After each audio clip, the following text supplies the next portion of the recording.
This guy, who looks completely fed up with life, is our main character, Lim Dain. Right now, he's feeling like he's hit rock bottom, because he has just regressed. That's right, you heard me correctly, regression. Normally, like characters in other stories, people would be going crazy with joy if they got to return to the past. But not our boy here, because in the future, he had a massive empire that he'd shed blood, sweat, and tears to build. So to suddenly be forced to regress and start all over from scratch, how infuriating is that?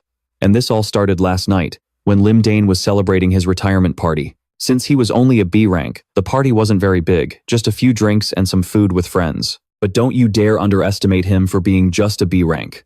A ranks and S ranks are as rare as endangered species. So, B ranks were already considered the top dogs. And because of that, after 20 years of back-breaking work, Lim Dain had managed to save up a small fortune. It was nothing much, just a few buildings in his name. And now, all Lim Dain had to do was spend the rest of his days in peace, enjoying his fortune. And then, son of a bitch, he wakes up the next morning to find he's regressed 20 years into the past, back to when he was living in this crappy little rental room. So after 20 years of hard toil, before he could even enjoy the fruits of his labor, the universe basically told him to delete his character and start a new game. And after checking his phone to confirm it was indeed the year 2018, he got so pissed off, he hurled the damn thing against the wall. Are you kidding me? Damn it, how the hell did I regress? I just retired. Why?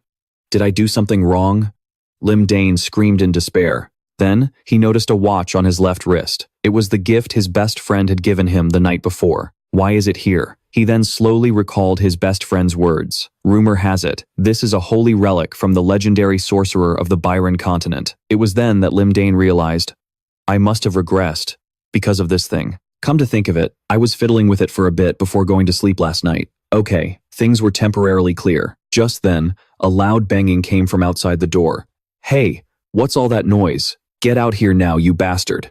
Memories from 20 years ago began to flood back. The guy in the room next to Lim Dain's was a total scumbag, the son of the dormitory owner. He looked like some kind of gangster, getting drunk and singing his lungs out every single night. And before Lim Dain had his awakening, this guy was constantly extorting money from him.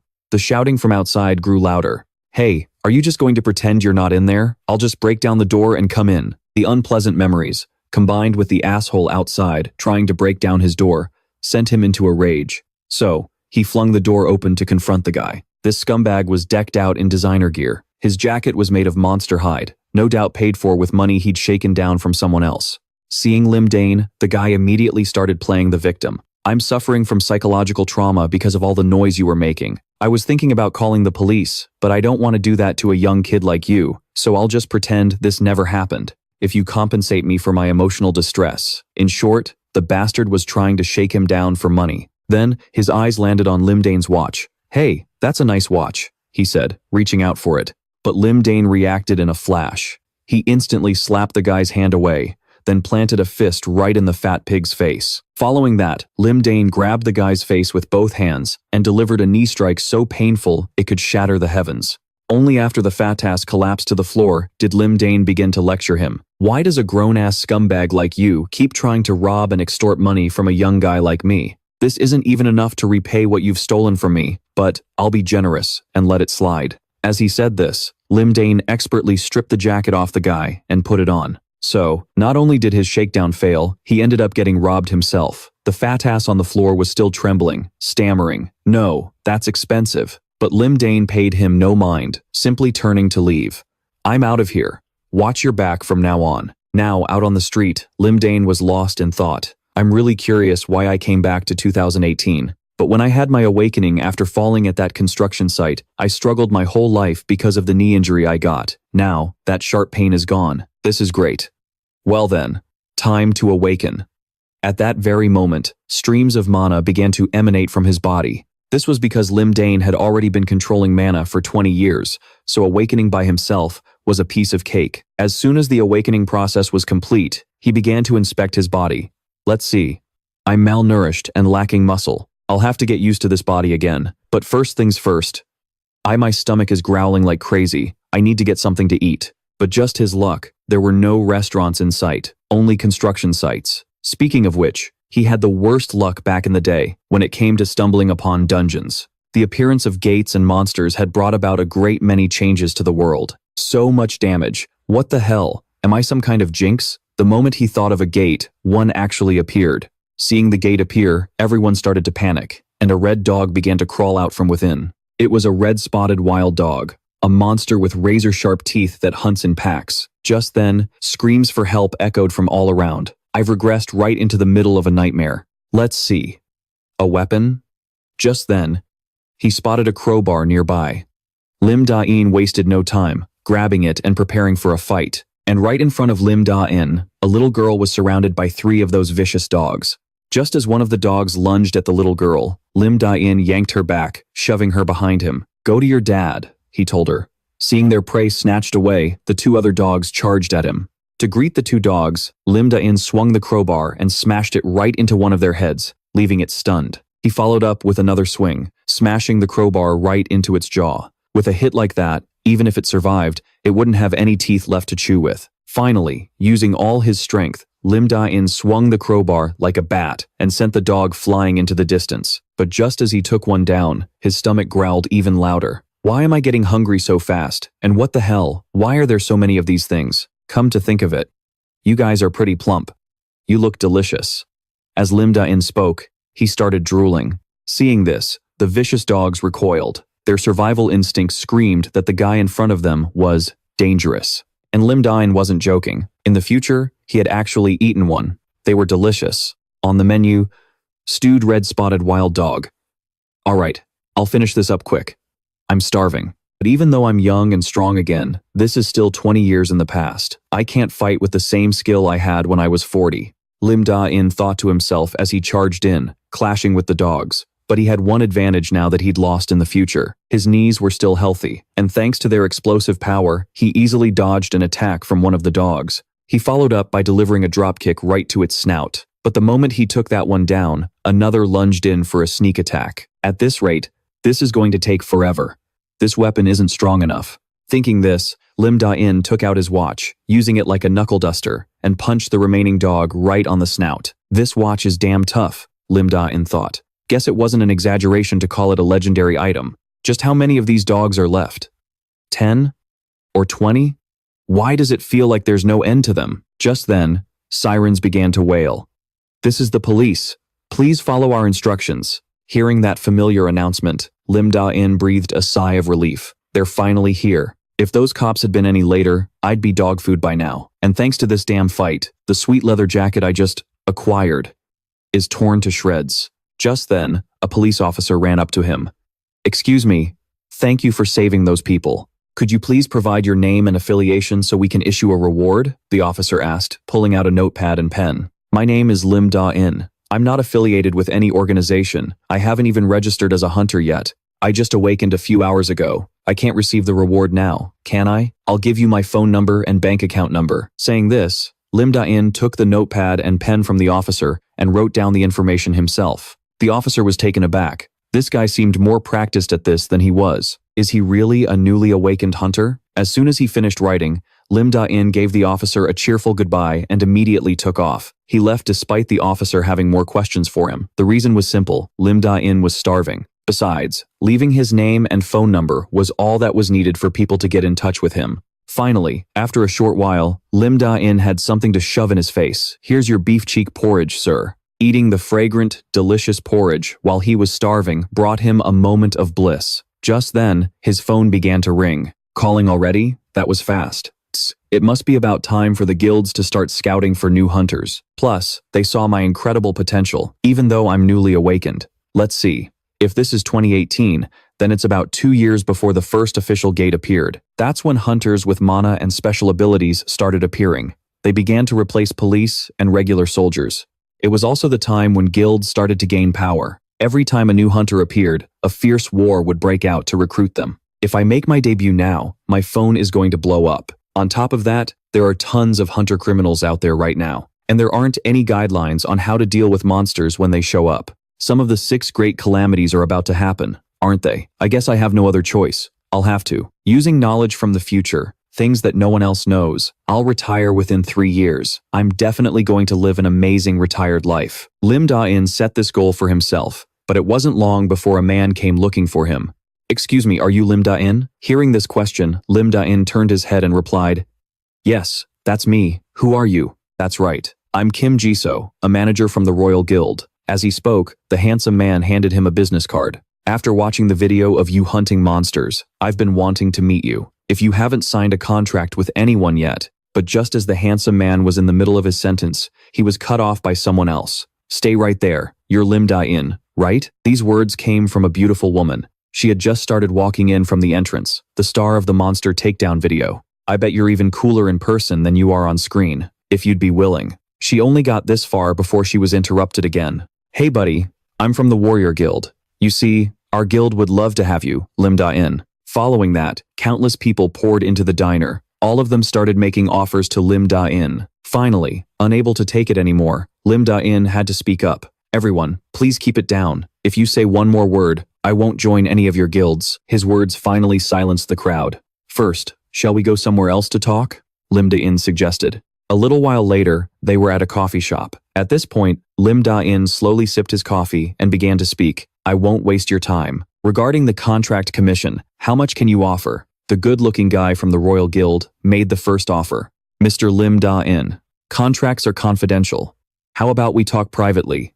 You're from the Royal Guild, right? That's right. The Royal Guild is a prestigious place, with a tradition of over a year and a half. The guy had only just started boasting when Lim Dain cut in, you can go home now. I have no intention of signing with you. These words left the handsome guy dumbfounded, completely confused. But the reason Lim Dain wouldn't sign with this guild was very simple. In the future, he had obtained a lot of information. So, why would he join a guild with a manager as incompetent as him? Not to mention, the Royal Guild was about to be absorbed by another guild anyway. What about the rest of you? Lim Dain turned and said to the others. Hearing this, an employee from some guild offered a price. We'll offer 1 billion won. We can pay you 1.1 billion won. Then we'll pay 1.2 billion. Hearing these words, Lim Dain was extremely satisfied. The offered price was slowly rising, just like an auction. Just then, a voice rang out, causing everyone else to fall silent. 2 billion, a base salary, and a commission bonus. We will give you the best conditions. No other place would be this enthusiastic about signing you. These words came from the manager of the White House Guild,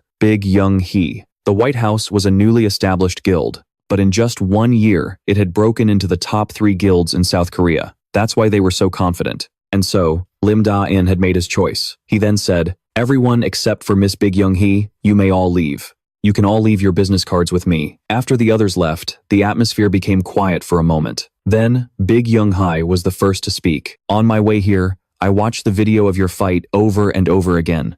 Your skills are truly impressive. Just yesterday, you were still an ordinary person. That's why I'm certain, either you're a genius, or you must have obtained a special ability. One that allows you to overwhelm your opponents in battle. I truly want to nurture a talent like you to become the future of the White House. As she spoke, she presented a contract. Lim Dain then took the contract and began to evaluate it. In my past life, I never would have dreamed of a day I'd get to sign a contract like this.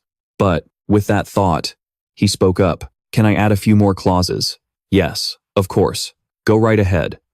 While Lim Dain was writing in the additional terms, she managed to glance at a few of the lines. This made her burst out laughing. You're quite the comedian. I'm not joking. I'm done writing. You can take a look.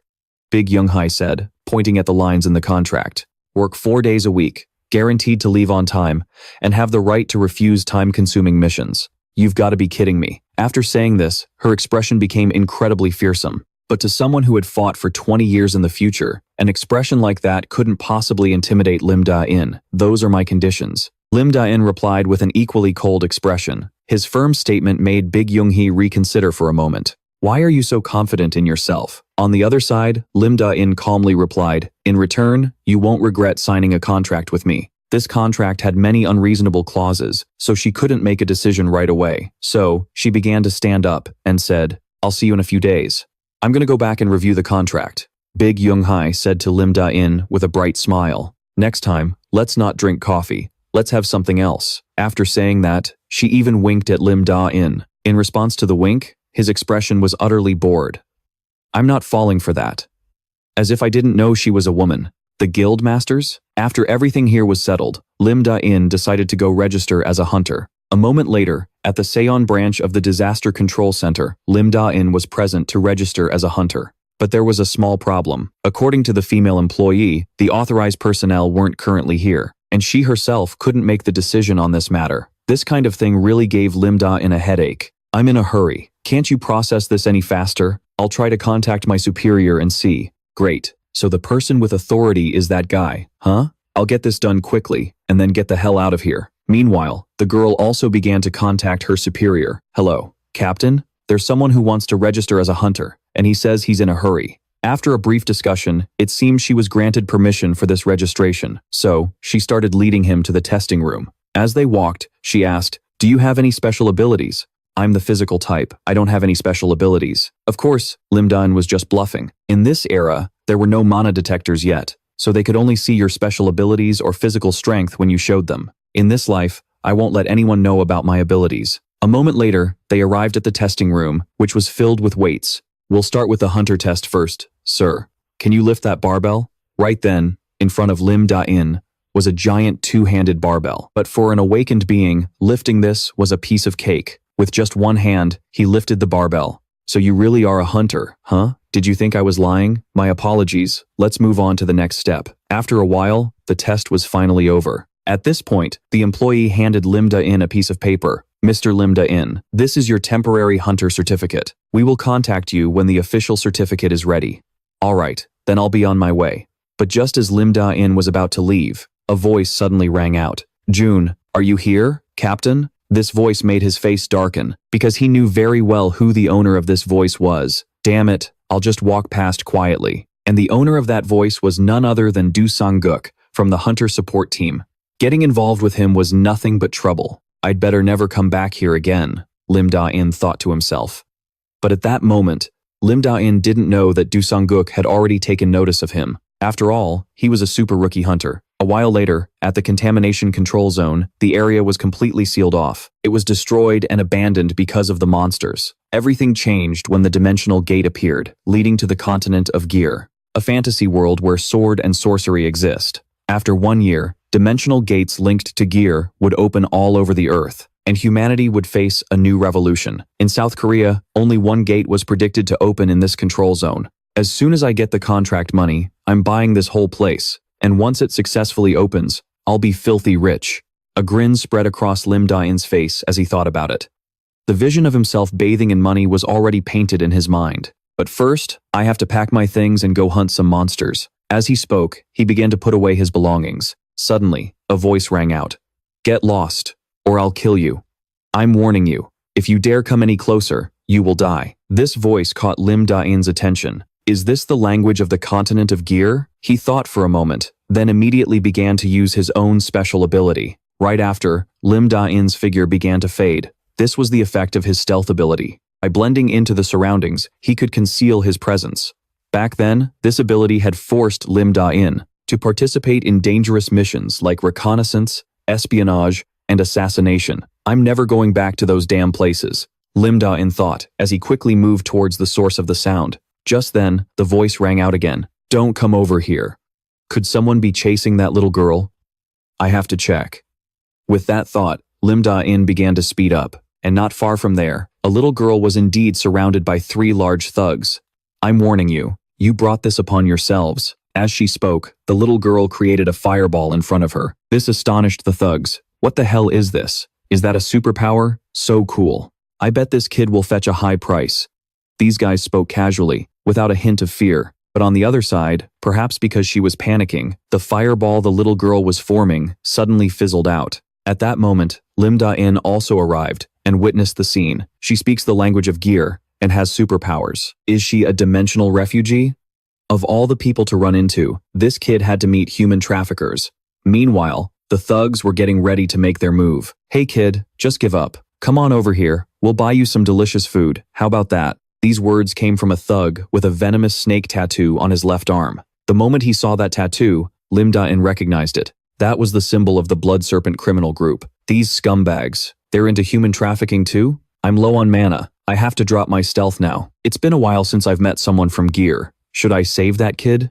Although he was thinking this, his body automatically jumped down, and the moment he landed, Lim Dain pulled out a knife and charged straight at the thugs. With a single thrust, he skewered the leader's neck. Then, with just a few basic moves, he slit the throats of the 2 remaining henchmen. While they were still trying to figure out what had happened, this terrifying sight made the little girl tremble uncontrollably. Meanwhile, Lim Dain spoke up. "Are you from the Gear continent? I have something to ask you." This sentence took the little girl by complete surprise. "Mister, you can speak our language?" But before she could finish, her stomach started to growl loudly. Left with no choice, Lim Dain had to find something for her to eat first. So he said, "Do you like meat?" A little while later, after she had eaten her fill, the little girl cheerfully thanked Lim Dain. "Thank you for saving me, mister. I promise I'll repay you." Once she finished eating, Lim Dain got straight to the point. "How did you manage to come through the dimensional gate alone? Where were you before you came here? Where is your hometown?" Faced with his barrage of questions, the little girl didn't want to answer any of them, not even her age. After a round of questioning that yielded no information, Lim Dain was left completely stumped. "Mister, please help me. I don't know anything about this place. I can't talk to anyone, and I'm too weak. I can use fire, but I'm not good at controlling it." As she spoke, the little girl demonstrated her ability, but the flame fizzled out almost immediately. However, despite the pleas of such a pitiful little girl, Lim Dain bluntly refused. "I'm busy, and babysitting is a lot of work. There's no reason for me to look after you. I'll give you 1 month. For this 1 month, you can live here. I'll teach you the language of this world and some basic knowledge. In return, you'll have to do the housework for me, so you have to listen to what I say." Hearing this, the little girl's face brightened up. "Of course, so that means I can stay here, right?"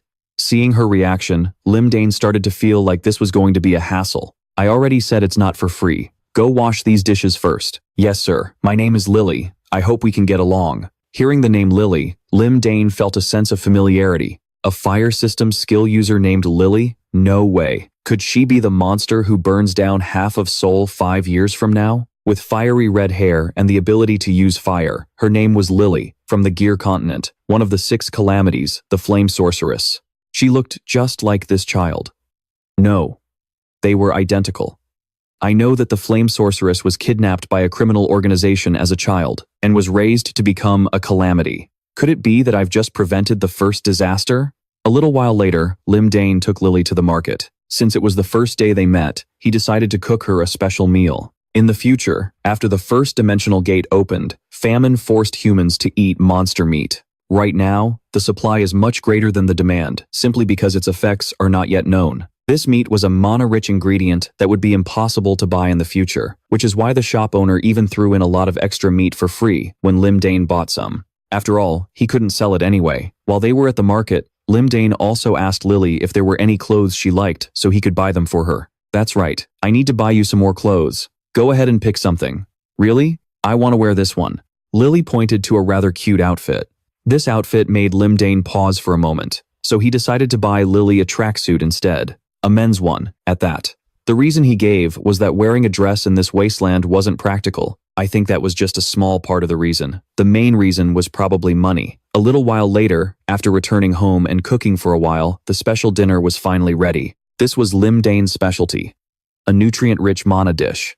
It looked like some kind of toxic chemical sludge. Lily was also skeptical about whether this thing was actually edible, but Lim Dain explained that all healthy food looks like this. While Lily was hesitating, a wonderfully fragrant smell suddenly wafted by. "I smell something really delicious." The aroma was coming from a box of fried chicken, but they were supposed to eat that later. He only opened it now to get a bit of the aroma to make this mana-rich nutrient sludge easier to swallow. But Lily was quick and snatched a chicken drumstick. The moment she took the first bite, her face lit up with happiness. How can it be so delicious? From now on, I'm only eating chicken, and thus, a loyal fan of KFC was born, and Lim Dain did not like this. His eyes widened in disbelief. "Eat this dish too. Or do you want me to mix them both into a soup?" "No, please don't."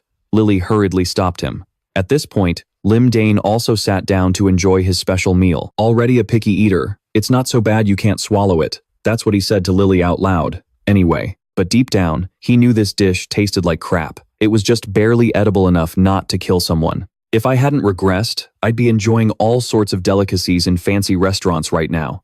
The thought of it just made Lim Dain even more annoyed. And after eating for a while, Lily felt her tongue starting to go numb.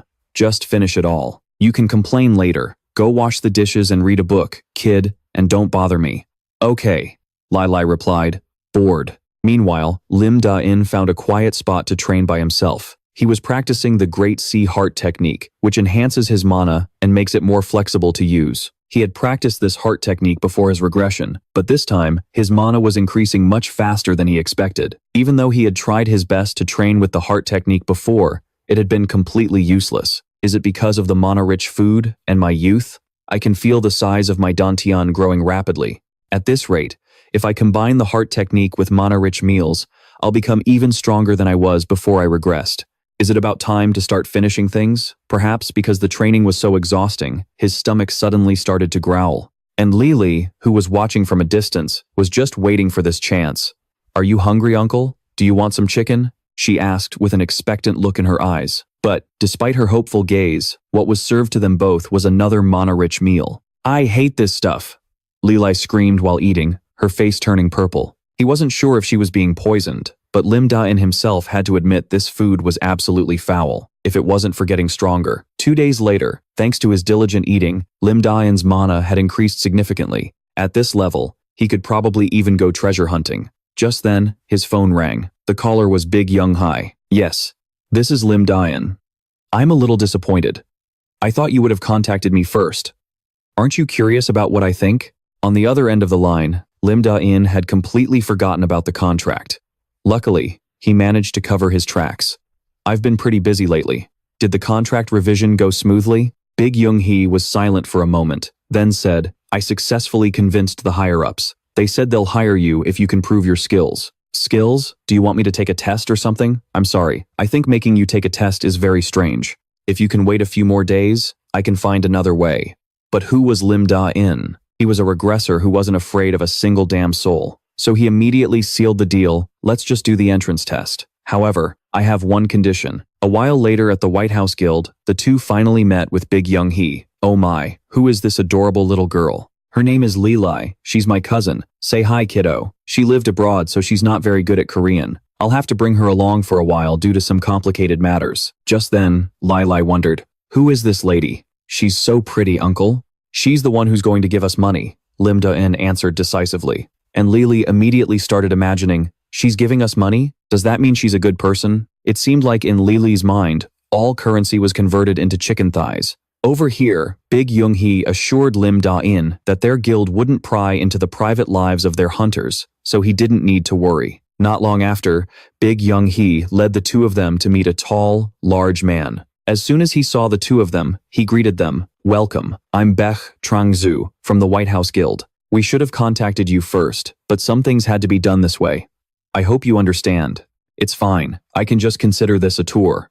The two of them shook hands as they spoke. Baek Trang-zu continued, "But I heard you proposed a new condition. You want double the signing bonus if you pass the test? So, you agree to the test? But are you really worth that much?" As he spoke, he unleashed an intense wave of pressure. Lim Dain immediately guessed he must know some kind of martial arts or magic, but the intimidating aura emanating from his mana alone was enough to make him wary. A monster is a monster after all. Any other hunter would have been silenced by now, but I'm not them. With that thought, Lim Dain unleashed his own aura to counter it. "I'll show you my value." When Baek Trang-shu saw this, he was instantly surprised, then turned to Big Young-hee. "Big Young-hee, rewrite the contract." "Guildmaster, signing the contract with the previous terms would be," but before she could finish, he continued, "just triple the contract commission compared to our previous offer, and add a 20 billion won bonus if he passes the test." This offer truly startled Lim Dain. The first offer was 2 billion, so triple that would be 6 billion. And yet he's saying I'll get 20 billion if I pass the test? You're very generous. "I'll take the test right now," Lim Dain said to Baek Trang-zu. A while later, in the White House's underground training area, Baek Trang-shu was explaining the test. "The condition for you to pass the test is to win a sparring match against 3 of our members. Since this is a test, be careful not to get hurt. Your first opponent's name is Hoan Gyang-hook. He's young, but he's one of the guild's founding members." At that moment, Big Young-hee also asked Lim Dain, "What weapon would you like to use?" "This watch is enough." This act infuriated Hoan Gyang-hook. A watch? Is he newly awakened? Seriously, how long are you going to keep up that delusion? With just a watch?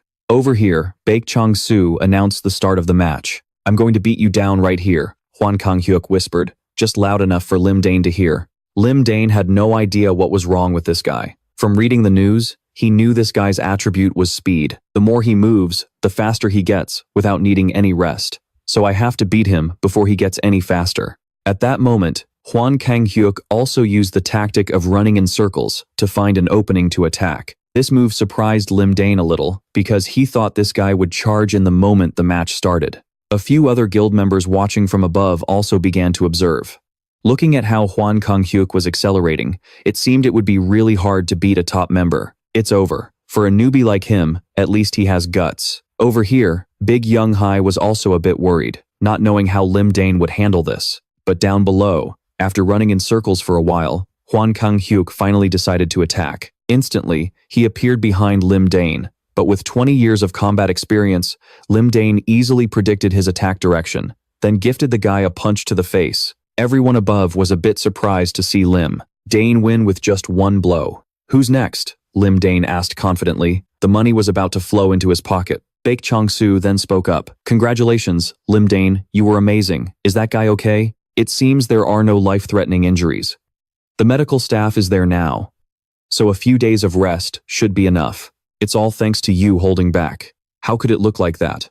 In reality, if Lim Dain hadn't held back, that guy's head would have flown off, so he knew everything. But with this, the 6 billion contract was in the bag. "I've met the requirements to join the guild, right? Let's have some fun for the rest of the test." Over here, Big Young Hee suddenly saw Lim Dain smiling like that. "Whoa, creepy. Why are you suddenly smiling so sleazily?" "Well, you've already got the upper hand in this battle, haven't you?" A while later, at the second sparring location, the artificial forest training ground, Big Young Hee was introducing the next opponent to Lim Dain. The White House unit has 6 teams, each with 5 members, and below them is the second division. Your next opponent is the captain of Team 6 from the first unit. This guy is known as the main tank of the White House, Boss Yong Dae-hun. On the surface, this guy was pretending to offer a friendly handshake, but in reality, he was one of the people who had directed killing intent at Lim Dain during the match just now. Lim Dain couldn't be bothered to shake his hand and got ready to fight immediately. As soon as the starting bell rang, he rushed forward to attack first. He started by testing the guy with a clock punch, but as expected from a bull, he easily blocked it with his shield and immediately counterattacked with his sword. Luckily, Lim Dain managed to dodge it, but this guy also realized this was his chance. He was about to throw away his shield to attack Lim Dain when, in a flash, Lim Dain slipped behind him and executed an eagle's claw, but the guy managed to block it. At this point, he no longer underestimated Lim Dain as he did at the beginning. Once again, he continued his counterattack with the sword in his right hand, but with his quick reflexes, Lim Dain dodged by ducking slightly, then charged straight into him. This was Iron Mountain, a powerful technique that sent the bull flying like a cannonball. But I have no idea what this guy is made of, because even after taking such a powerful hit, he stood up as if nothing happened. Lim Dain now knew this guy's endurance was no joke. It seems there's no other way. Lim Dain had originally planned to hide some of his strength for the final test, to surprise Baek Chong-soo. However, in this situation, that probably wasn't possible anymore. That cunning old man, "You want me to go all out, don't you?" Over here, after getting up, the bull also said, "I'll recommend you for my team. I feel like we'd make a great team." But Lim Dain didn't want that. "If I win, you have to make me a team captain. I'll recruit my own team members, and we'll carry out missions independently." Lim Dain made his proposal to Baek Chong-soo. Baek Chong-soo was very generous. He agreed immediately. But if Lim Dain lost, they would split the signing bonus and double the contract period. "Fine, let's do it," Lim Dain answered without hesitation. Meanwhile, the bull was still very confident. "Lim Dain, do you really think you can beat me?" But to this guy, Lim Dain laid all his cards on the table. "You like Big Young Hee, don't you? That killing intent was because Big Young Hai showed interest in me, and you're also thinking about how to crush me in this match, right?" Hearing this, the bull started to go crazy, because those words had hit a nerve. "Shut your mouth. I'll show you what a future team captain looks like." At that moment, his entire body began to be enveloped in a blazing red mana. There it is, the bull mode, that activates when he loses his reason. It increases his mana level and his physical abilities, right? After going berserk, the bull immediately charged towards Lim Dain, and Lim Dain was just waiting for it. Clock punch. His fist was covered in mana, the ultimate technique, lightning fist, and with just this one move, Lim Dain shattered the Minotaur's shield. The impact was so strong it snapped a row of trees behind it,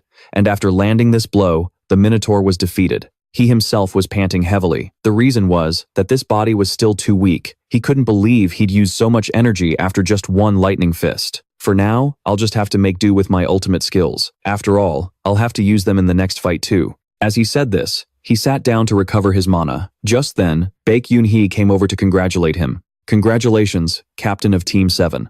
I like the sound of that. Captain. The contract said that passing 2 tests would get me 1 billion as a signing bonus. Now that I have 1 billion in hand, why not aim for 20 billion? With that thought, he asked Baek Yoon-hee, "Who's my final opponent?" Just then, Baek Chang-soo spoke up. "That would be me. I didn't think you could actually beat the Minotaur captain. So I guess I have no other choice, but I will be the one to administer the final test." As he spoke, he began cracking his knuckles. Seeing that he was about to fight this monster, Lim Dain didn't hesitate to refuse immediately. "I'll pass on the 3rd test. Mr. Lim Dain, I'll give you 20 billion if you can last for 5 minutes. Wait, I'll give you 30 billion for 3 minutes. I can't fight anymore. The money is tempting, sure, but fighting this guy might leave me crippled." In the end, after a bit of back and forth, the two signed a contract. Just then, Baek Yoon-hee brought up a question she had. "Captain Lim Dain, how do you plan on recruiting members?" "I'm thinking of recruiting them one by one." "I can sign a contract with someone else now, right? Right now?" "You can, but who?" "Someone who isn't affiliated with any other guild and is a super talent." Lily, who was sitting off to the side coloring, was a little surprised to hear Lim Dain call her. "You called me? Create the biggest flame you can." "But I'm hungry," she said listlessly. But as soon as Lim Dain mentioned 3 fried chickens, her attitude changed instantly. "You promised." Then, Lily ran to the middle of the room, shouted, "3 fried chickens," and created a giant fireball above her head. This sight shocked Baek Yoon-hee so much that she covered her mouth. "Your sister is a hunter too?" "Yeah, that's why I want to bring her into the guild immediately. The flame is huge, but it's not burning the surrounding area. That means she has perfect control over her energy. I can't believe she can control such a massive flame after only a few days of training. No wonder she's later known as a calamity." "Alright, then shall we discuss Lily's deposit? Let's start with 3 billion. As Lim Dain said this, holding up the contract, a terrifying aura began to rise from beside him. "Wait, my chicken." In the end, Lim Dain had to buy Lily her chicken before the aura disappeared, and Lily's contract was settled at 5 billion. Afterward, Baek Yoon-hee gave the two a tour. The entire building was owned by the White House, with numerous training rooms, private quarters, and a strategic control center. The White House is a large organization where not only heroes, but also ordinary citizens work. Baek Yoon-hee was about to boast a little more, but seeing that Lim Dain wasn't surprised at all, she stopped. This was simply because, compared to the future, the current equipment was quite outdated. Next, they visited the armory. "This is our weapons manufacturing facility. If there's any weapon you're looking for, we can create it for you within a week. I have someone I can trust to produce my weapons, so that won't be necessary. But for now, I'll just take a few things I need." With that, he picked out 2 daggers. This should be enough for a while. And with that, the tour was over.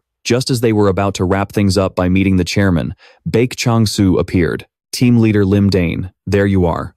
I just received an urgent call from the Strategic Control Center. They're in a tough spot right now, because all the other teams have already been dispatched. I'm sorry, I know it's your first day, but could you possibly head out to the field?"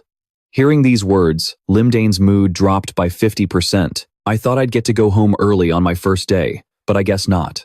And so, in the end, Lim Dain had to drag himself to the scene. At the scene, a gate hovered 10 meters above the ground, with countless giant slugs crawling out of it. A group of hunters was already there, fighting them. However, these slugs were secreting a slimy substance with a horrendous smell. This was slowing down the fight considerably. Looking at the scene, Lim Dain could only describe it as a complete circus. Even so, it looked like the monsters were mostly under control. Do we really need to step in? They look really weak and useless. We really need samples of the new monster, so please do your best to bring back 3 of them intact. Yeah, I get it. These monsters are called giant stink slugs. Even in the future, everyone avoided them. This monster is inherently very weak, but if it explodes, it'll release a horrible stench. Lily hadn't even started fighting yet, but she was already at her breaking point. Ugh, that smell. Do we really have to fight that thing? I've already blocked the smell with a mana shield. Maybe I should teach you how? Hearing this, Lily was surprised. You can block that disgusting smell with a mana shield? It won't work instantly, but if you give it a try, it's really working. The smell is gone. Lim Dain watched this, speechless. I didn't even get the chance to teach her. What a genius. He then told Lily to stay put while he went to catch a few of them himself. From what I can tell, there's no way to get a clean sample. They explode with just a tiny bit of mana, and non-mana attacks barely affect them. Just then, he spotted a slug crawling on a tree, so he kicked the tree trunk, knocking it down. Then, Lim Dain skillfully used Tai Chi to send the slug spinning through the air until it passed out. And just like that, one was caught. Lim Dain quickly dropped it into his bag. Seeing how easily he caught it, Lily, who was standing nearby, wanted to learn that martial arts move too. If you want to learn, you'll have to give me 10 billion won? How many chickens is 10 billion? Not long after, he began to report back to the control center. Control. Sample collection is complete. I've captured exactly 3 specimens. I'll hand them over to the collection team and sign off for the day. Big Young Hai was stunned. What? You're already finished? You're free to go. This is your first mission. Do you have any concerns or questions you want to ask? Nothing to worry about. By the time I got here, someone else had already cleaned up the mess. I see. Well then, after you review the situation. Just then, while Lim Dain was still talking, a voice called out from behind. Excuse me, are you with the White House Guild?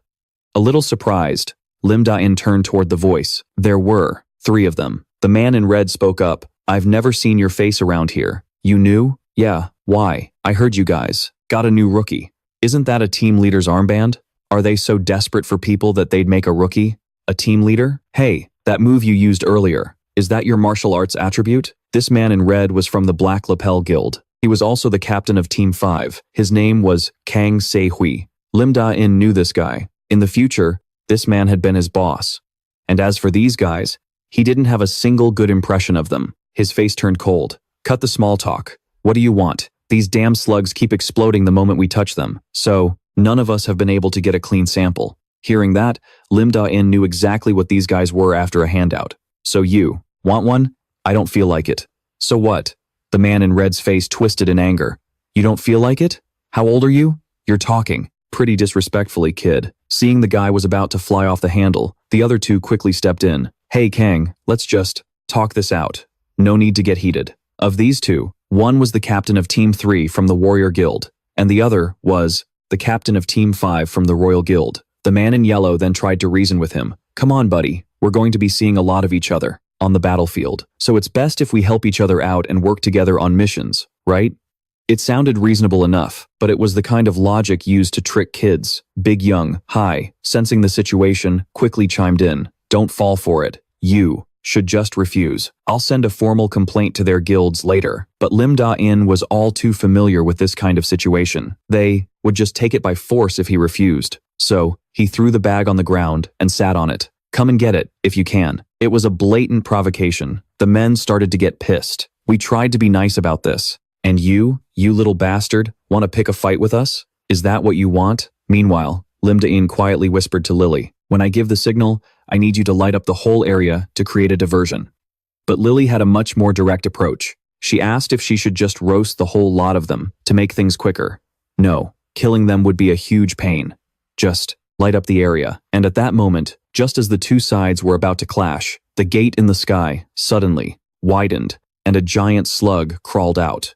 The blue-haired man quickly ordered everyone to get ready for battle. Soon, the entire group had surrounded the giant slug. One of them deliberately shoved Lim Dain out of the way. Don't even think about interfering. If you do something reckless, we're not taking responsibility for you. That goes for friendly fire too. Lim Dain couldn't care less about them.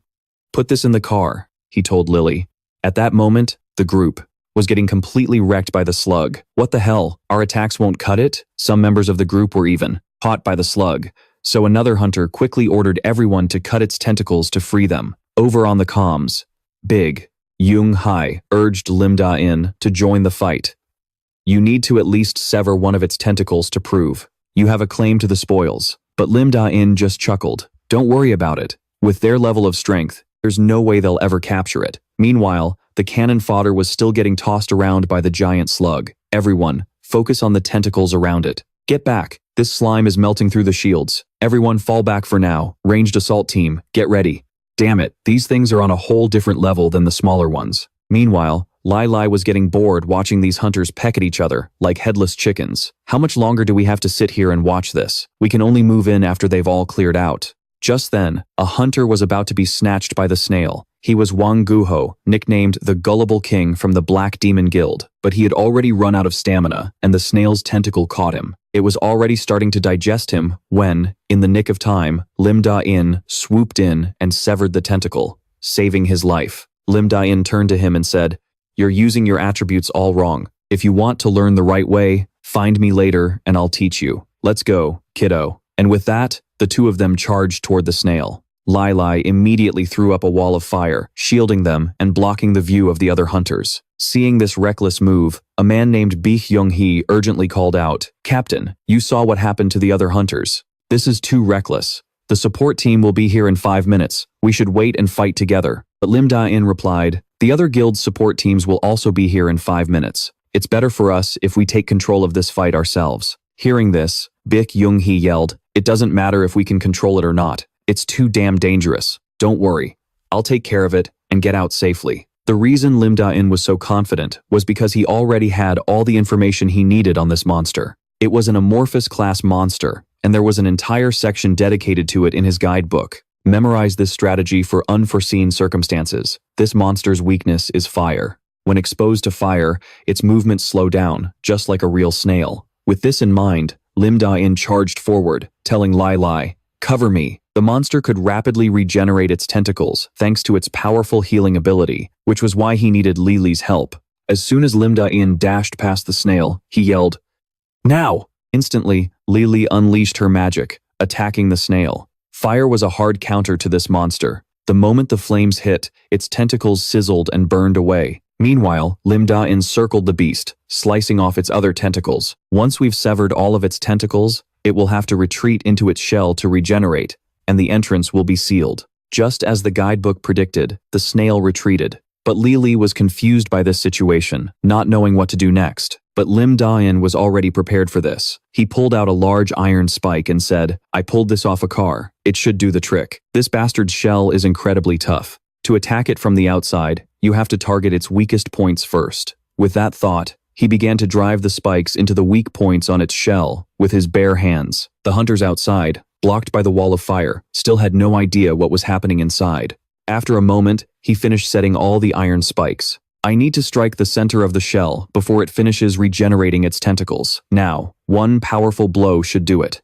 Lim Dain then used his lightning fist to shatter the shell. The moment his fist struck the center, all the iron spikes began to resonate. Finally, the shell shattered into pieces, exposing the snail within. However, the backlash from the attack was significant. In the test, using this twice a day was too much for my current body. My body is still too weak for this technique. Seeing Lim Dain collapse, Lily rushed to his side. "Are you okay? Did you get electrocuted?" Lim Dain couldn't believe what he was hearing from his sister. "Shouldn't you be helping me up in a situation like this?" Hearing that, Lily finally helped him to his feet and asked, "We got it. Can I take down the firewall now?" "Leave it up for a little longer. We worked hard, so it's time to get our reward." With that, he took out a knife and began carving up the monster's tentacles, tossing the pieces into a sack. "Grab as much as you can. This bastard's tentacles are tender and packed with nutrients." Lily's face lit up when she heard that. She was imagining how delicious the snail meat would be, but it was actually the perfect ingredient for mana potions. Just then, a call came in from the support team. "Captain Lim Dain, are you still in there? This is Bang Gu Hyuk, captain of Team 2. We've been briefed on the situation and we're moving in to assist." "Wait, don't come in until I lower the firewall," Lim Dain said hurriedly. The reason was simple. He hadn't retrieved the most important item yet. But the support team kept insisting, "There's no way just the two of you can handle a snail that big. Plus, it's your first real combat mission. Don't push yourselves too hard." Just then, it seemed Lim Dain found what he was looking for, because he told Lily to take down the firewall model. Just then, the others started to enter. Seeing the monster lying dead on the ground, they were stunned. "Captain Lim Dain, don't tell me you took this thing down all by yourself?" Lim Dain calmly replied, "I bet my life on it." But funnily enough, luck was on my side. The members from the other guild were also stunned, unable to believe it. How did he pull off something that even a whole party from our guild might not be able to do? At that moment, Lim Dain started to feel exhausted and quickly said, "Captain Bang, excuse me, but could you help me clean up this battlefield?" Of course. Don't worry about it and get some rest. If you're badly injured, head back to the guild base to get treated," Captain Bang added. Lim Dain imagined Big Young-hee's angry face and felt a little scared, but whatever. Resting was the most important thing right now. And to reward himself for today's hard-fought battle, Lim Dain prepared a proper meal for Lily. Seeing all this food, Lily started drooling. "Is this a dream? I'm gonna go catch another snail," she shouted, holding a chicken leg in each hand. Meanwhile, Lim Dain took a big gulp of beer. "Ah, damn, this beer is good." Seeing this, Lily started to wonder, "Do you have to say that every time you eat?" So, Lily started to imitate him. "Damn," she said while eating a chicken leg. Seeing this, Lim Dain spat out his beer. "I just cursed in front of a kid." "Hey, kid, don't say that. That's a swear word." "Then why did you say it?" Lily asked curiously. "But you can't. It's not a nice thing to say." "Then why do you swear every time you eat chicken?" The next morning, Lim Dain was meditating alone. "I can now expand the range of the Great Sea Core technique. It feels like I'm about to die, even though this is the result of my hard work. The Great Sea Core technique can only treat minor injuries, so I can't rely on it too much." Just then, he checked his phone and realized he'd missed countless calls. As soon as he picked up, the person on the other end yelled, "Why are you so hard to get a hold of?" The caller was none other than Big Young-hee. "After yesterday, my muscles were aching all over, so I slept for a bit. I'm sorry. Are you feeling better?" "Much better. What's up?" "We're planning to recruit more members to form Team 7, and we wanted to hear your opinion as the team captain." Lim Dain now understood why they had called him. It takes a lot of members to form a team. A camera crew, a relief team, and an equipment support team all go out to the battlefield together. The process is managed by the Strategic Control Center, and a secretary handles the team's schedule and paperwork. Whether or not that team can function well depends on each and every member. But Lim Dain wasn't very good at this sort of thing, so he just said, "Just pick whoever you want, Big Young-hee. You have a good eye for people, don't you?" "Oh my, of course. I'm the one who recruited you, after all. Are you free to discuss this further over lunch?" But Lim Dain wasn't paying attention and continued. "Also, there's one hunter I want you to recruit, Wang Guho of the Black Wolf Guild. Please contact him." A moment later, Lim Dain was also on the phone with Baek Chung-soo. Because he had just fought the day before, the man gave him 3 days off. "Get some proper rest and don't overdo it. You're carrying the whole guild on your back, aren't you? Once you've recovered, come back and take on the next mission." But Lim Dain didn't want to listen to him ramble on, so he hung up. "Lily, you said you were hungry, right?" "Hold on. Thank you, sir. I'll get some rest." That was the excuse he came up with to end the call. Hearing the word food, Lily's eyes lit up. "Are we going to eat snake chicken? I'm going to make something even more delicious than snake chicken. Unlike last time, fresh vegetables and snail meat will blend together. And with the core I took from its heart, it'll create a nutritious mana-filled meal. This is the rise of the hellish snail meat stew. The color is a bit weird, but I put a lot of healthy stuff in there." Seeing this dish, Lily was speechless. She slowly backed away and said, "I ate a lot of chicken yesterday, so I'm still full." "Really? Too bad. Well, you do you. Looks like you don't know how delicious this is. I put a lot of snail meat in there too. I don't think there will be any left for dinner." These words made Lily start to hesitate. "I'll eat it all if you don't want any." "Okay? No, I've changed my mind. I'll eat it all," Lily shouted as she rushed to block Lim Dain's arm from taking the pot of snail stew. And this was exactly Lim Dain's goal. All one could say was that Lily had let her guard down. "You said you'd eat it all, didn't you?" His words were filled with menace. As expected, the dish wasn't delicious at all. Now, Lily had completely lost faith in Lim Dain. And to heal the little girl's fragile soul, Lim Dain said, "Want to get some grilled pork for dinner tonight?" "What's grilled pork?" "Something more expensive than fried chicken. It seems like life would be better if I could eat that." Lily's attitude did a complete 180, and so, dinner was decided. Just then, Lim Dain also prepared to go train for a bit. "If you want to eat more, we have to digest all this first. Follow me. Let's go on a treasure hunt." The monsters living in the dungeon gate all live in their own respective territories. Among them is Uru, where a relic from another dimension is hidden. There's a treasure in that stone statue, but before I regressed, the punishment squad found it and took it. This time, I'll be the one to find it and take it first. Through observation, he also discovered there were about 200 monsters in the tribe. Although he'd recovered thanks to the inner core, this number was too large for him to handle. So, he came up with a plan and told Lili, "I'm going to sneak in. Remember to light the fire when you get the signal, kiddo. After I go in, and you see the signal, a torch falling over, light the fire immediately. But don't make it too big. If you get distracted and don't pay attention, the treasure will be stolen. Got it?" With that said, he used stealth and walked right in through the main gate. "Looks like no one can see me. I'm not sure if the stronger ones can see me though. There were about 10 monster guards surrounding the statue. This much is still manageable. Thinking this, he pulled a dagger from his coat. Just then, Lim Dain spotted a monster much larger than the rest. It was the mutated mighty Uruki chieftain. That was a monster of terrifying power. I witnessed its power when it fought the punishment squad in the past. This thing is extremely dangerous. I have to be careful. Sticking to the original plan is best. With that thought, he picked up a stone and threw it at a nearby torch, knocking it over. High above, Lai immediately recognized the signal and began to control the flames, making them burn bigger.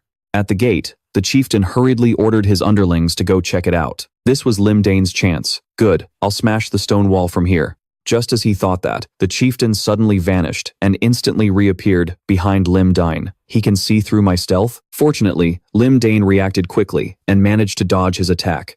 But this monster is too strong. I have to run. And so, a chase began, one pursuing the other. Since he'd already been discovered, there was no need to waste mana maintaining his stealth. As he ran, he didn't forget to pull Lily along with him. After a while, they finally managed to escape from that guy. But by now, Lim Dain had no idea where he'd run to. Lily, however, recognized this place. The moment I came out of the portal from my home dimension, I came out of that cave. As she spoke, she pointed to the cave in front of them. There were some weird uncles there too. They tried to catch me, so I ran away. Her words made Lim Dain think, those bastards back then, don't tell me it's the Red Snake. She's saying their hideout is here? I can't believe they'd hide here, right next to a monster village. If I prepare well. Thinking this, it seemed he was hatching some kind of plan. Should we go inside for a bit? Lim Dain muttered to himself. But Lily didn't want to go in there, so he told her to hide in a corner, giving her a walkie-talkie so they could contact each other if anything unexpected happened. Then he went into the cave alone, using stealth to conceal himself. The Red Snake isn't a small group. I wonder if this is a secret headquarters. Why would they set up a base with such tight security right next to the Uruki village? As he thought this, he saw several people in protective gear sitting and mixing something. A few of them were even holding a white powder in their hands. Don't tell me this is snake venom. Just kidding. This has to be drugs. This drug was an addictive substance made from herbs from the other world. And in the past, many people had fallen victim to its addiction. They lost their minds, and eventually, their lives. The police spent years investigating it, but to no avail. I can't believe it was hidden in a place like this. So, Lim Dain took the opportunity to observe. There were currently about 100 armed members of the Red Snake organization here, with around 30 people producing the drugs, and there was about 50 kilograms of it. I don't know much about prices, but this much has to be worth several trillion won. At that moment, a voice rang out, catching his attention. What happened to that guy? Are you kidding me? Demand is increasing these days, so we're already short on supply. One of the guys died yesterday, so our production capacity has dropped. I told you to go recruit more people. I'm sorry, sir, but we've been trying to find guys who won't rat on us even if they die, so it's been difficult. Hearing these words, Lim Dain's expression changed. Got you now, you garbage scumbags. Immediately, he sprang into action to deal with these people. First, he smashed the lights to throw them into a panic. Next, he started carrying the drug crates outside, one by one. Lily was already waiting outside. Mister, are you done yet? Done? This is just the beginning.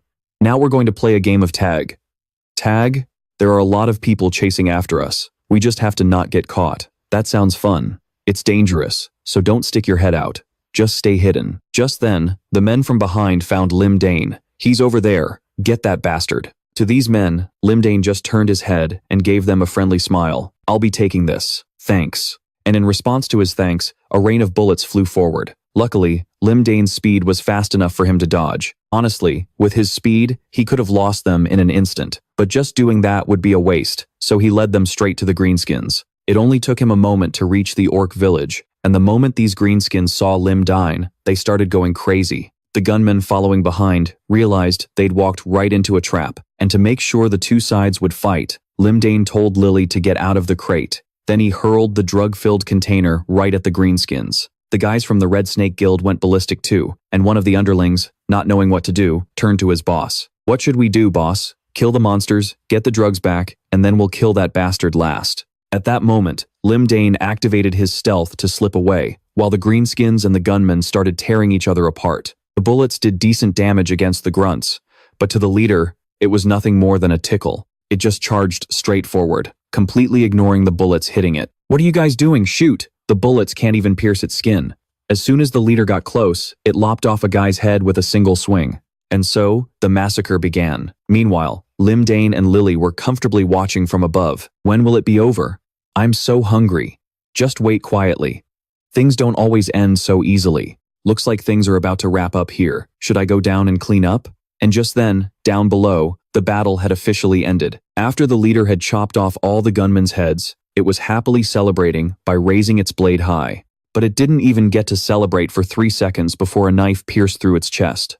Good job. Thanks for helping me clean up that trash. Those were the last words the leader heard, and the one who struck was, of course, Lim Dain. His plan was simple. Let the two groups tear each other apart, then swoop in to pick up the scraps. Now that the leader was dead, the rest of them weren't a big problem. They would be wiped out one by one. Seeing their leader killed, the greenskins scattered in chaos. With no more pests in the way, Lim Dain took out his hammer and smashed the wall to pieces. Finally, he found the treasure hidden inside. Within the statue was an item called the Bracelet of the Protector, an artifact that restores the wearer's health, improves their physical condition, and can also use mana to cast a protection spell. If worn as a pair, the effects are amplified. The bracelet's size will also change to fit the wearer's wrist. The mana I just used has already been restored. Damn, it really lives up to its name. Lily, standing beside him, asked curiously, "Is that a treasure?"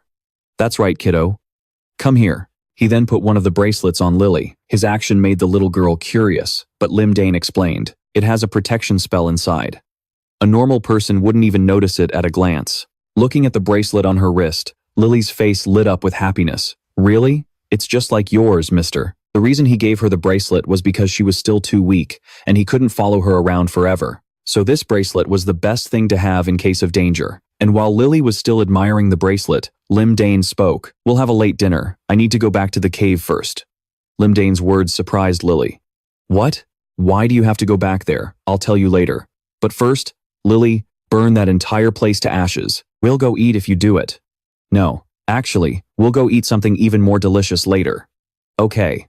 After he said that, she began to use her magic. After all, you need food as motivation to get work done. And with just one attack, the entire village went up in a roaring blaze. "I'm so hungry. Delicious food," she yelled as she continuously used her magic to burn everything down. Her actions made Lim Dain shudder a little. "If I ever let this kid go hungry for even a day, I'll never know peace." After that, he and Lily returned to the cave. There were still a few stragglers inside. When they spotted the intruders, they immediately pulled out their guns and fired relentlessly. But against the shield created by the bracelet, the bullets were completely useless.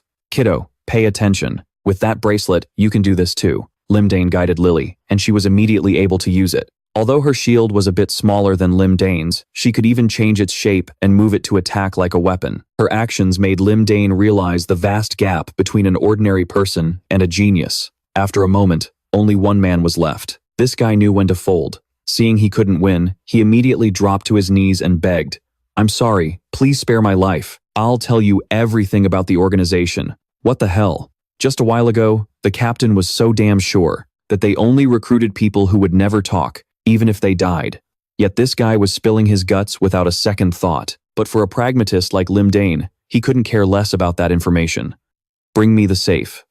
That's what's important. The thing you care about. 1 hour later, the money was in the bag and the cave was destroyed. A secret hideout, huh? Not bad. Besides the money, I got quite a few things here. Thinking this, he turned to Lily and said, "Kiddo, since this place is burned to the ground, you can drop that shield." Lily wondered, "But what if they run away?" "Don't worry, they have nowhere to run. This group has about 3 members of the Red Serpent, and the drug production staff left. Lim Dain wasn't going to kill them, but since they contributed to the drug manufacturing, he wasn't about to let them off easy." Then, he said to one of the men in the crowd, "You, Red Bean Rice Cake, come with me." This was the guy who had knelt and begged for his life earlier. His face was bruised because Lim Dain had hit him for whining too much. "Why am I Red Bean Rice Cake? Because you look like one? Because you look like a red bean rice cake. Whatever. Just follow Lily to my tent. The rest of you, go to the guard post inside the restricted area and turn yourselves in." The remaining guys started to protest, thinking they'd be let go. But fat chance. Towards guys like these, Lim Dain's voice grew cold. "Shut your mouths. Did you really think what you were doing was legal? If you keep acting innocent, I'll beat you until you come to your senses." Left with no other choice, the men had to go turn themselves in. But at this moment, Lim Dain was a little worried, because when they were taken to the police station, they might rat him and Lily out. I just hope whoever's in charge doesn't take their testimony too seriously. The giant, Kim Soo-ho. In this life, I have to form a connection with him. After watching to make sure all of them had gone to surrender, Lim Dain headed back. As he walked, he thought, the kid worked hard today. I should buy her something delicious, right? Meanwhile, back at the tent, Lily was rolling around and screaming, I'm so hungry, I'm starving to death. This display made red bean rice cake want to cry. He couldn't understand what kind of fit this kid was throwing. A little later, Lily was nagging Lim Dain. You promised you'd bring me something delicious like fried chicken, didn't you? Lim Dain held up a black plastic bag and told her, this is delicious, too. This doesn't smell good and it's all mushy. Is it snails again? But today, Lim Dain wasn't tricking her. Inside was pork. Then, he ordered red bean rice cake to prepare the grill. 2 strips of pork belly grilled to perfection, roasted garlic, and some scallion salad. You take a sesame leaf and a piece of lettuce, wrap it all up, and eat the whole thing in one bite. The delicious taste made Lily chew with her cheeks puffed out. No way. This is so good. You're spraying food everywhere. Finish chewing before you talk. After that, 4 days passed quickly, and now it was time to work. During those 4 days, Lim Dain had bought the plot of land next to his tent with his guild contract money. Red Bean Rice Cake, whom he'd brought along thinking he'd be useful, was now busy building a log cabin. He even confidently boasted about his skills. 3 years in construction, 3 years as a cook, cleaning, etc., etc. I've done it all. Thanks to you, I have the honor of living a new life, so I'll straighten myself out and become a hard worker. But Lim Dain didn't pay much attention to this boasting. All right, just work your hardest for the next 3 years. This remark made Red Bean Rice Cake want to cry. Yes, sir. And this Red Bean Rice Cake had also become a eunuch because Lim Dain had struck a pressure point on a certain part of his body to make sure he wouldn't run away. As long as he remained ignorant of martial arts, there was no way for him to undo that technique. Therefore, he couldn't escape. Lim Dain planned to use him as a regular henchman for the next 3 years and then give him some money to send him on his way. A while later, at the White House Guild Management Office, Baek Young-hee was cheerfully announcing, I've been appointed as the temporary assistant for Team 7. It's a new team, so it needs someone with a lot of experience, right? Lim Dain was a bit suspicious about this. Are you sure it's temporary? Someone else will come later, right? Of course. I'm a busy woman, you know. Then, Baek Young-hee handed a file to Lim Dain and said, you'll start your official duties tomorrow. But for today, what you need to do is memorize everything in this document. Looking at the thick file made Lim Dain feel a little regretful. He should have rested more 3 days ago. In the file was a gate-clearing mission, which made Lim Dain wonder, I remember there was a clause in the contract to refuse long-term missions, wasn't there? Baek Young-hee explained, this mission was sent by the government a few days ago. According to the government, 4 guilds will participate, and the dungeon clearing time is 2 days. And based on everyone's schedule, Team 7 is the only suitable team. But in Lim Dain's opinion, the government's predictions weren't very reliable.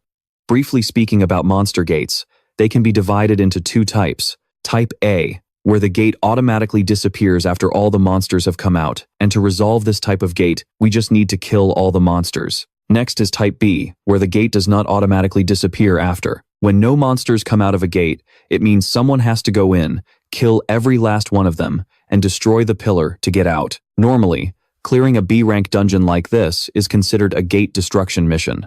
Just then, Lim Dain felt that the location in the photo looked a bit familiar. It seemed to be one of the most catastrophic gates to ever appear after the very first one, the Labyrinth of Fallen Souls. Before I regressed, back when I was an instructor, I always mentioned this place because of its infamous reputation. If I had participated in something like this back then, I would have been killed. Big Young Hai, noticing Lim Dain's hesitation, spoke up. Didn't you have a problem with another guild in the past? If that's the issue, I can transfer this mission to another guild. But Lim Dain immediately refused. No, Team 7 will handle this mission. He then left in a car, thinking to himself, I need a powerful tank to clear this gate. Recruiting Wang Guho is taking longer than I thought because of the contract termination fee. I'll have to go get him myself. There's not much time left. After that, the 3 of them headed to the Black Candle Guild's headquarters. This was also his old workplace in the future. As soon as the 3 arrived, they were greeted by several guild members. It's a pleasure to meet you. I'm Kim Honti from the Black Candle Guild. This is Wang Guho, and next to him is team leader Jiang Se. Nice to meet you. I'm Lim Dain. The 2 shook hands warmly. though who knows if that warmth would last. Inside the meeting room, the man in red got straight to the point. I've heard a lot about you. You want to invite Wang Guho to the White House Guild? But Wang Guho is a brilliant talent in our guild. Blah, blah, blah. Lim Dain knew right away this guy was just spouting bullshit. This guy was the guildmaster's cousin and the one who handled the guild's dirty work. That meant he could demand an outrageous condition to terminate the contract. After a whole lot of bragging from him, Big Young Hee finally smiled and said, "We understand the Black Candle Guild's position in this, but to pay 5 billion to terminate the contract." Before she could even finish, the other guy cut her off. "Oh dear, it's not 5 billion. I don't think you're aware, but Wang Guho renewed his contract with us this morning, and according to the renewed contract, the termination fee is now 10 billion. If you pay 10 billion, we'll let you take Wang Guho." Those words made Big Young Hee's expression change, and Lim Dain was starting to get pissed off too. He's deliberately provoking us. He's trying to make this difficult for me. There must be a surveillance camera in here. Thinking this, he said aloud, "Miss Big Young Hee, please stop." Big Young Hee looked like she wanted to say something but couldn't, while the man in red was still looking smug. "Are you leaving? I thought you, Mr. Lim Dain, wanted Wang Guho so badly. It seems we were mistaken. Contact us if you change your mind. And the little girl seems to like the cake. You might want to take her to the hospital on the way back, since that cake expired a long time ago." Those words truly crossed Lim Dain's line. "You son of a bitch," he thought, as he sent a slap straight across the man's face. The blue-haired guy rushed forward to show off, but before he could do anything, he was met with a flurry of punches and kicks, ending with a final kick that sent him flying out the door. The guards outside also rushed in with their knives drawn. "If you want to fight our guild, you'd better think carefully. Do you really think you're stronger than us?" But by now, Lim Dain was furious. "Cut the crap. Get your guildmaster here. If you want me to fall into this pathetic provocation trap, then fine by me." Big Young Hee quickly tried to advise him. "Even if you're angry, you shouldn't do this to them." Although she said that, her attitude seemed a little different. After that, Lim Dain also warned Lily not to eat strange things given to her by others from now on. Finally, he walked towards the root of all this trouble. "Wang Guho, you and I need to talk." His words made Wang Guho tremble in fear. Just then, a powerful killing intent erupted from outside, which Lim Dain immediately sensed. This killing intent. "The Guildmaster of the Black Candle Guild is here." The Guildmaster had the face of a complete villain. He was called the Demon King, Kim Taejin, one of the first awakened beings. Upon seeing everyone, Kim Taejin spoke, "You called for me? I want an explanation for what's happening here." Hearing those words, Lim Dain just wanted to curse him out. Is he pretending not to know anything after watching everything through the camera? Lim Dain then replied very calmly, "All right, I'll tell you what happened. In return, let the others go." His words made Big Young Hee a little worried, but Kim Taejin showed a hint of admiration. "You're a reliable teammate. If you take full responsibility, then I'll do as you ask." Lim Dain then turned to Lily and said, "Kiddo, go with her and wait for me back at the guild, okay?" But Lily was much more of a fighter. "Should I just burn this place down?" But at those words, Lim Dain angrily pinched her cheek. "Don't be so reckless. If you play with fire without my permission, the kid will never eat fried chicken again." A moment later, after everyone had left, Lim Dain spoke up. "What do you want from me? I'll get straight to the point.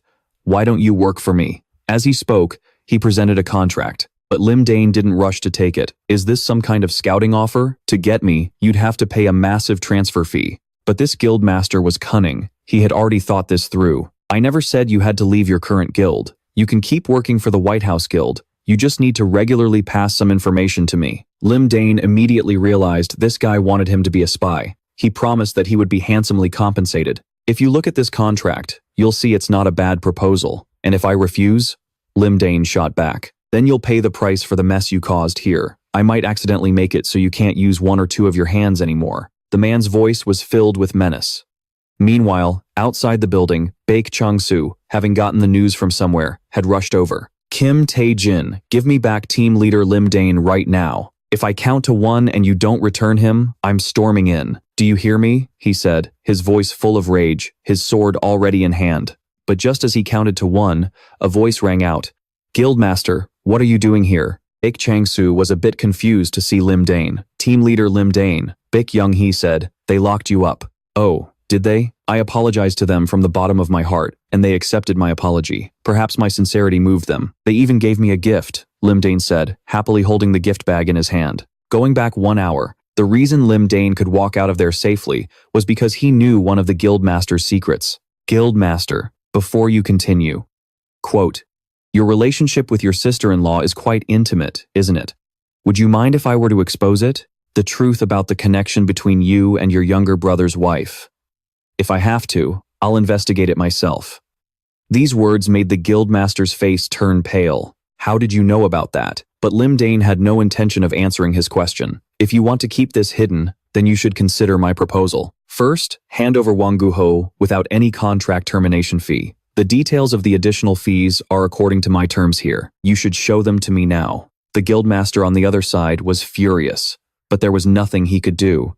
The reason he knew this was because, in the future, this affair had been exposed. He was eventually found out, and both his younger brother and sister-in-law tragically took their own lives. Due to that shock, Kim Tae-jin retired. He probably wants me to keep it a secret no matter what. Back at the guild office, Baek Chang-soo still couldn't believe Lim Dain had returned so easily. That bastard is treacherous. He wouldn't let you go that easily. Tell me the truth, and I'll go confront him myself.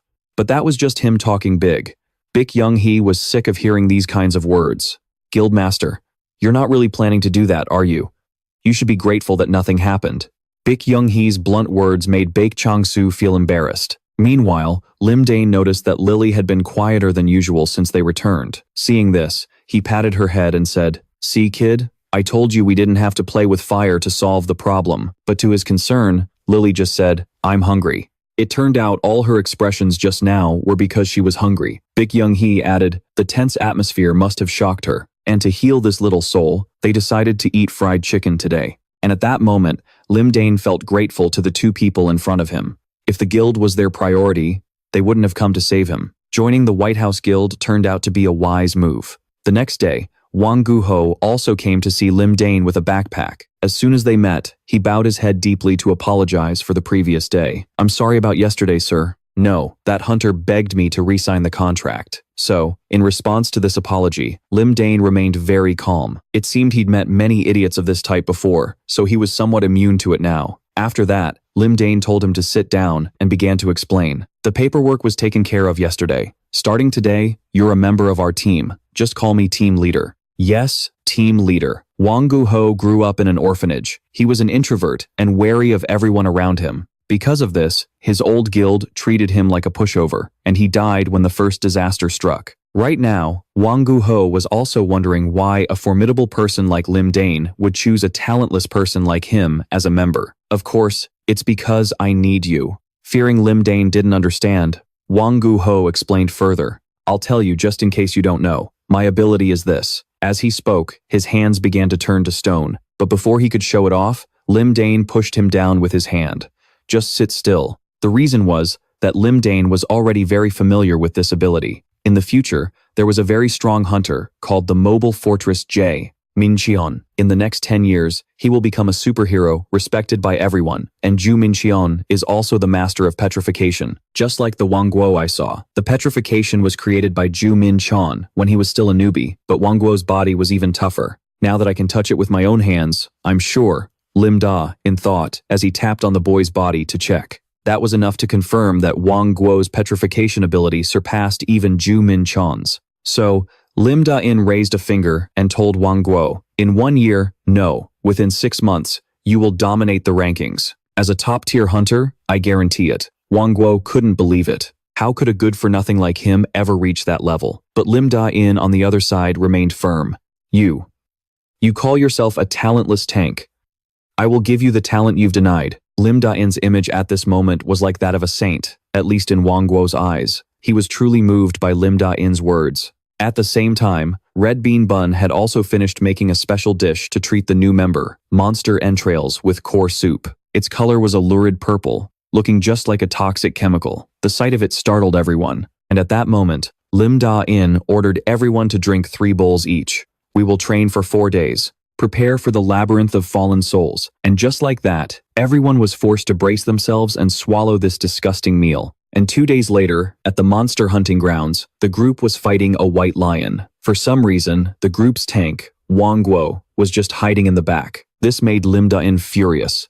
You're the tank. Are you scared out of your wits? If you feel guilty, then defend properly. Left with no other choice, he had to charge forward and face the lion head-on. And Lim Dain, from behind, also directed him, get in as close as possible and petrify it. Over the past 2 days, Wang Guo had eaten 3 plates of mana-rich soup, along with 5 daily meals for his training. The results of his training were progressing. His petrification skill was getting stronger and stronger. That's why, even after taking a few hits from this lion, he could still take it, although it was quite painful. Just endure for 1 more minute. If you fail, you'll have to eat 6 mana-rich meals. Lim Dain cheered and threatened him at the same time. This forced Wang Guo to try his best to endure. The reason Lim Dain was doing this is because the characteristic of petrification is that the more it breaks, the stronger it gets. So Wang Guo had to be this desperate for it to work. This method has been scientifically proven for training. What science? I'm not so sure. Seeing that Wang Guo was doing fine, Lim Dain turned to Lily and said, "Kid, you're up next." But the little girl immediately refused. "I'm not doing it. I have to eat that disgusting stuff every day, and you don't even buy me chicken anymore.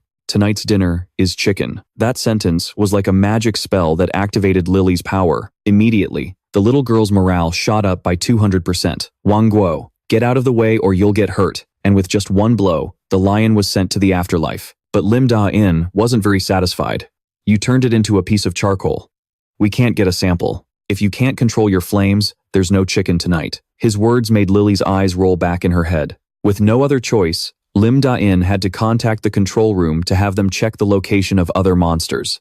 According to the initial information, 8 one-horned white tigers appeared in front of the gate 20 minutes ago. "We'll need to fight 1 more to get a sample." The control room immediately gave directions. "There's a target moving in the 7 o'clock direction, but the warrior guild is also closer to the target than you are." The distance between Lim Dain's group and the target was 2 kilometers. Meanwhile, the warrior team was only about 1 kilometer away from the target. He couldn't let the warrior guild snatch it from them. So Lim Dain immediately sped up to get there first, while Lily and Wang Guo would follow. After instructing Lily, he began to accelerate, to the point of breaking the sound barrier. During this time, Lim had also been training with others and eating mana-rich meals. Although he hadn't yet reached the level he was at before regressing, he had made great progress. In just a moment, he arrived at the target's location. At the same time, he saw several people from the warrior guild surrounding the lion. At that moment, the people from the warrior guild were shouting at each other to prepare their magic to deal with the monster. If they land the first hit, dividing the dropped items will be a hassle, Lim Dain thought. To prevent this from happening, he used a special technique. It was called the half-moon shadow body technique, allowing him to accelerate in an instant and dash straight towards the lion. Right after that, with just 1 slash, he sent it to meet its maker, much to the astonishment of everyone else. No way. Is he a clan-type hunter? Otherwise, he couldn't be that fast. Afterwards, Lim Dain reported the result back to the control center. Then he asked them to show him the location of another target. This time, the one to take down the target was Lily. After taking this one down, she even happily bragged to Lim Dain. "I took it down perfectly this time, right? No, we're having chicken tonight. Yeah, we can get a sample from this one." At the same time, the center announced that there were no monsters left. "The gate has been destroyed. Mission complete. Good work, Team 7. Not long after, the members of the support team arrived. "Are you injured, Captain? I'm fine. Help me wipe Lily's hands." The one who asked was the medical team leader, John In Nam. Over here, another member of the support team announced, "Captain, we have the video. Come take a look." This was the recording team leader, John In Nam.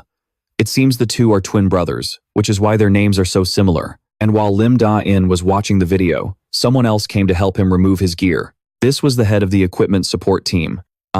All 3 of them were recruited by Big Young Hee. All 3 have excellent reputations. In the future, each of them will excel in their respective fields. As for how she managed to recruit them, that remains a mystery. At this point, after watching the video, Lim Dain turned and said to them, "I haven't memorized all your names yet since we just started working together, but don't feel bad. I know how difficult it is to work with a hunter. When I return from a dungeon, there will definitely be rewards, and I'll make sure everyone gets time to rest. So from now on, I'm counting on all of you." Lim Dain's words truly made them feel happier and closer. A little later, while riding in the car, the driver praised Lim Dain. "Captain, you're quite popular, aren't you? I just know what needs to be done on site." In his past life, Lim Dain was someone who only followed orders, and he eventually left the guild because he was so tired of it. And now that he's in charge, he won't let his team members feel that same exhaustion. Not long after, they arrived at the White House Guild headquarters. As soon as they met, Big Young-hae praised him. "Captain, you're pretty good at interacting with others.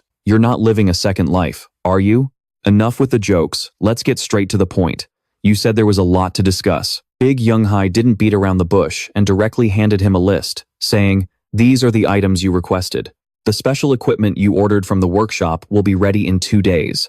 This was good news for Lim Dain. Since they didn't have much time, she had prepared everything perfectly. After that, Big Young-hae also gave Lim Dain the information on the person he had asked her to investigate earlier. "I thought it would be difficult since we had no information other than his name, but there were videos online of the items he's crafted, and as soon as he saw the image of this boy, Lim Dain knew he had found the right person. In the future, this boy would become the only item crafting hunter in Korea. Jang Yo-shin, where is he?" Lim Dain asked Big Young-hae directly. In his mind, he was already thinking he should go recruit this boy immediately. And to make the plan go smoothly, Lim Dain bribed Lily with 4 orders of boneless chicken feet and large fries to get her to wear this cute outfit and go with him to meet Jang Yo-shin. On the way, Lim Dain didn't forget to remind Lily, "Make sure you remember everything I taught you." Not long after, they arrived. It was a hair salon, and the person who was about to cut his hair was none other than Jang Yo-shin's mother. At that moment, Lim Dain started the conversation. "There are quite a lot of toys here. You can see my son likes to make this and that," she said with a smile. Meanwhile, Lily began her act as planned. "Big brother, I'm so bored," she whined, fidgeting. "What's this? It's so cute. It'll break. Don't touch anything," Lim Dain said hurriedly. "I've seen this before when we went to eat chicken. It's so cute." As she spoke, Lily hugged a doll in her hands. "I can't tell if this is an act or if she's being genuine anymore." The owner then explained, "That's something my son made. If you like it, you can have it, dear."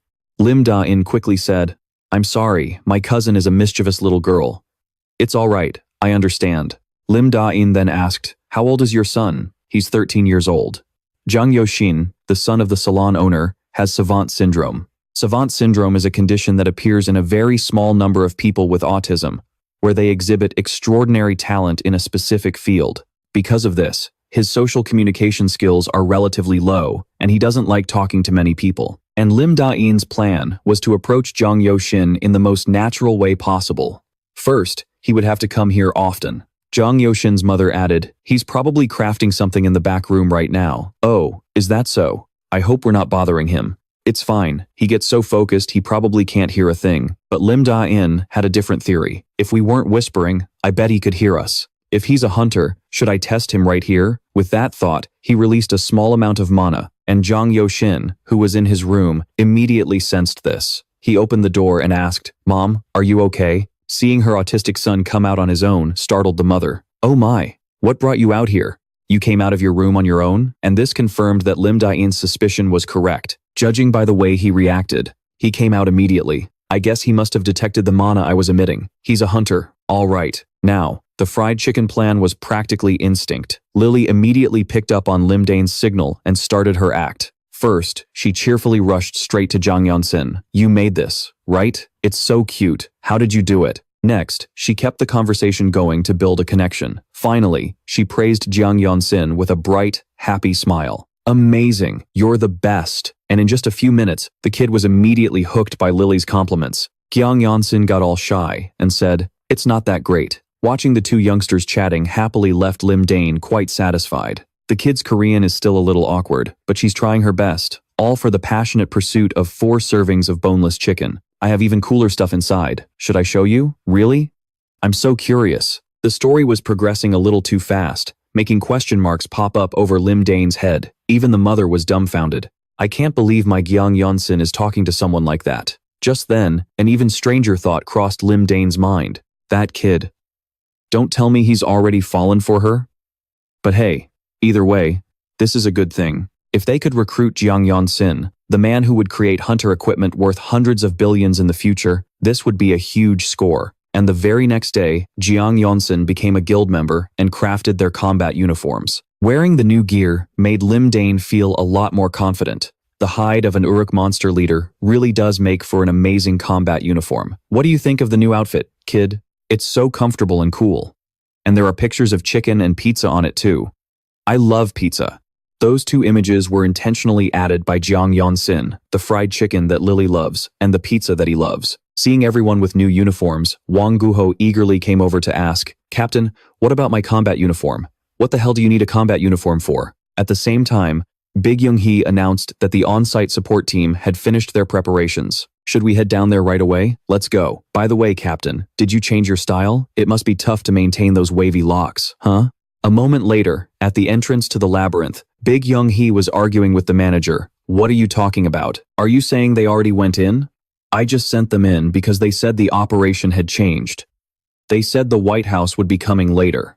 "Who said that?" Big Young-hee yelled. A total of 4 guilds were supposed to participate in the operation. The White House, the Warrior Guild, the Black Lap Hui Guild, and the Red Shark Guild. It was obvious at a glance that 3 guilds were trying to screw them over. "Since what was done, Lim Dain calmly said, dwelling on it won't solve anything. Let's just plan our next move." But Big Young-hee was a little worried. "Even if we go in now, we won't be able to get much. I'm sorry. I should have made sure and confirmed it beforehand." "Well, no need to be so disappointed. Who knows? Maybe we'll get a better spot somewhere else." A short while later, they drove straight into the dungeon. By now, they had been traveling for 2 hours, and the outer part of the dungeon had already been swept clean by the group that went ahead. The initial difficulty of the Labyrinth of Rotting Souls was B rank, but after successive failures to conquer it, its level gradually increased, and it eventually became one of the most difficult dungeons. Just then, Lim Dain sensed something and quickly ordered all vehicles to stop. He then ordered Wang Guho to stay behind and guard the vehicles, while he went ahead to check things out. Now, the reason this dungeon is called the Labyrinth of Rotting Souls is because it turns those who enter it into monsters. It truly lives up to its name as the most difficult dungeon. The guys who went in first have all been turned into zombies. From their outfits, Lim Dain could guess that they were most likely members of the Red Shark Guild.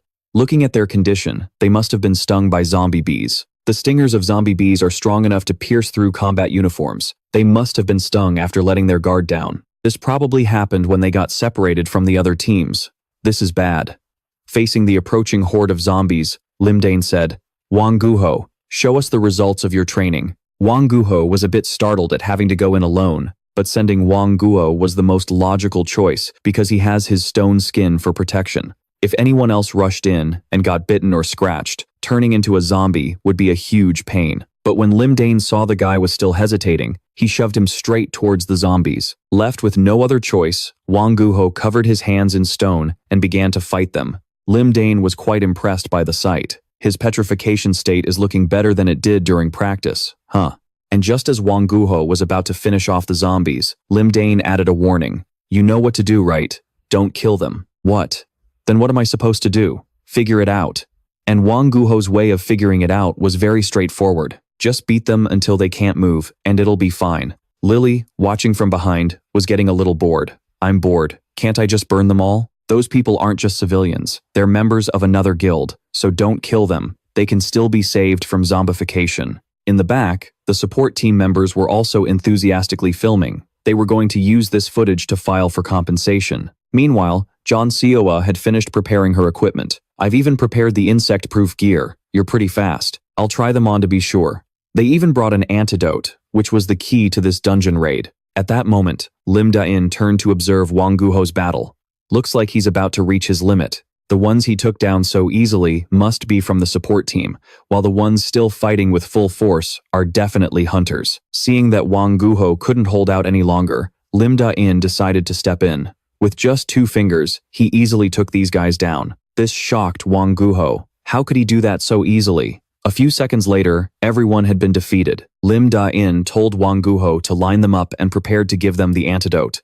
"Of all the things I prepared for this raid on the Rotten Soul Labyrinth, one of them was the antidote for the zombie bee. 10 minutes is the golden window after being stung by a zombie bee. After 10 minutes, they start to act erratically, and after 30 minutes, they become slaves that protect the hive. I can't tell for sure if it's been over 30 minutes since they were poisoned. So, even if I use this antidote, there might still be some damage to their brains after they recover." He then turned to the people behind him and said, "Everyone, step back a bit. I'm going to focus now. All right, I'm going to save you guys, so you have to help me too.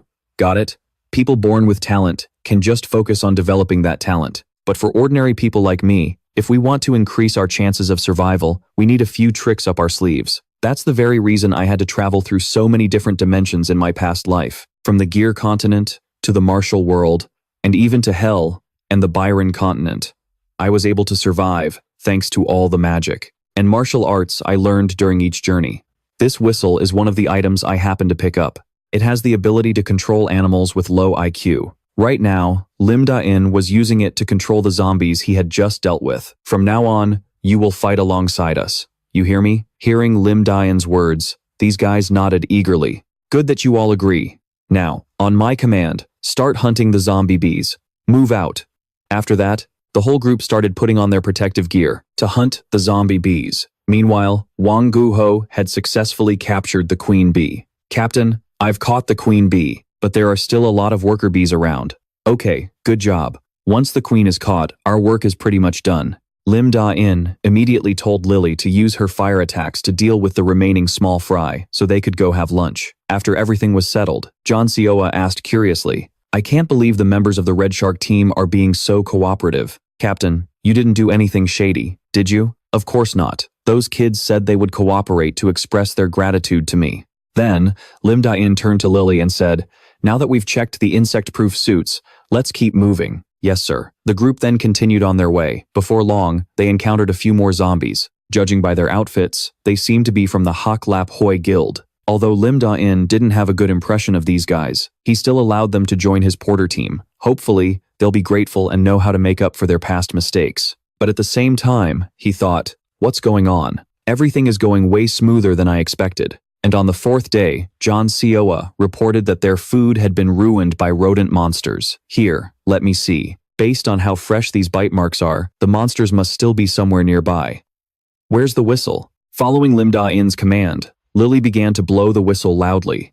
And just like that, a horde of zombies started rushing off to find the rats. Things are probably going so smoothly because that girl is enjoying the feeling of controlling her minions. I prepared so many contingency plans for all sorts of tricky situations, but now everything is just smooth sailing. Still, I have to be careful because the boss monster is still lurking out there somewhere. And before long, they did indeed run into the mid-boss. Its name was the Mirror Demon Bat. Behind it was also a horde of controlled zombies. Lim Dain immediately gave out orders. Everyone, prepare for battle. Move all the cargo carts to the back. Wang Guho, get to the front and provide support.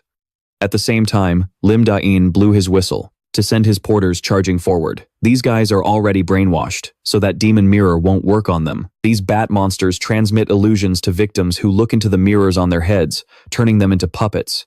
I have to warn my own people to be careful. With that thought, he shouted a warning.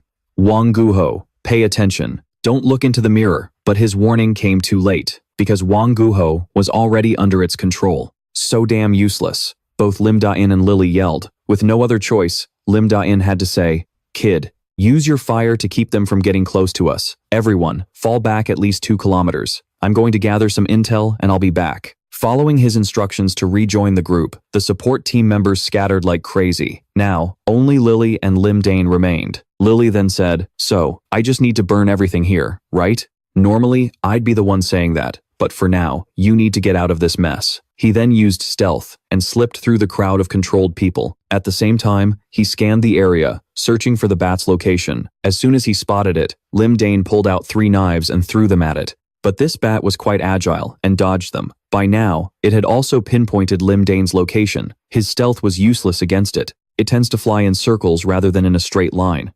Now that I know its flight pattern, I guess it's time to retreat. A moment later, Lim Dain returned to the group. The others anxiously asked, You're back. Are you hurt anywhere? I'm fine. Now, I'll explain the plan and assign roles. We don't have much time, so we need to act as quickly as possible. After the roles were assigned, they launched another assault. The bat is here. Equipment team, fall back. The support team is here. Everyone pull back. But the support team Lim Dain mentioned was just a bunch of shield-bearing minions. Great job, everyone. Prepare for battle. On the other side, the bat ordered its controlled puppets to charge, but thankfully, they were blocked by the shields. Seizing this opportunity, Lim Dain leaped up to take care of this damn bat. Unfortunately, its flying ability was too good, and it dodged him with ease. But Lim Dain had already prepared for this. Down below, Lily had a fire attack ready to welcome it. Take this. As she spoke, countless fireballs flew towards it, but unfortunately, it dodged them once again. It even let out a mocking laugh. which made Lily furious. But the bat's fun only lasted for 3 seconds. To deal with this worthless mutt, Lim Dain had deployed a shield, causing it to smash its face right into it. Then, seizing the opportunity, Lim Dain launched his attack. From below, Lily also used a shield to give Lim Dain a foothold. You may be fast, but let's see how long you can dodge this rain of attacks. As it turned out, it couldn't dodge a single blow before its head went flying.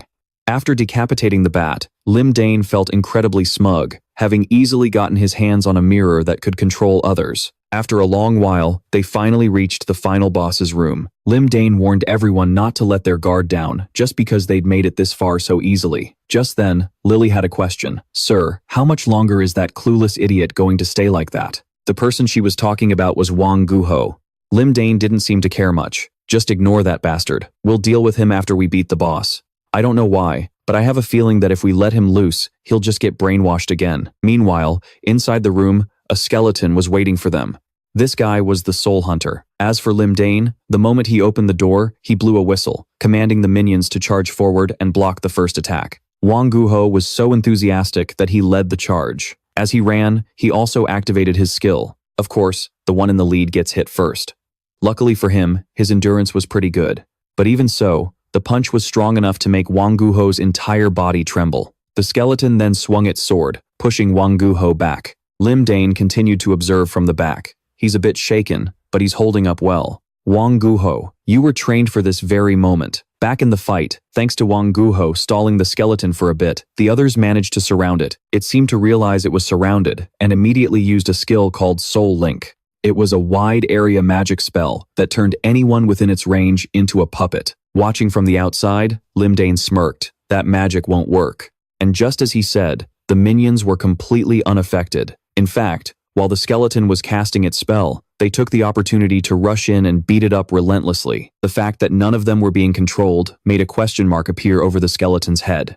This was all thanks to the mirror Lim Dain had obtained from defeating the demon bat earlier. Combined with a little trick of his, it kept them in a mindless state, making them immune to the control skill. Therefore, Soul Link was useless. Realizing its skill had no effect, the skeleton drew its sword, preparing for close combat. But he had barely drawn his sword halfway when Wang Guho grabbed onto the blade, holding it tight. Seeing this, Lim Dain immediately told Lily, "It's almost your turn." Obviously, the reason Lim Dain said this was because he knew the skeleton was about to use its second skill. It was the Summon Demon skill. As soon as it used the skill, a magic circle appeared above its head. At the same time, many circles appeared on the ground, and from them, a pack of hellhounds emerged. Fortunately, Lim Dain had already prepared for this scenario. His insurance policy for this situation was Lily. The moment the skeleton used its summoning skill was also the moment Lily unleashed her fire magic. Let's just burn everything and go get some fried chicken. Drybones' eyes widened at the sight.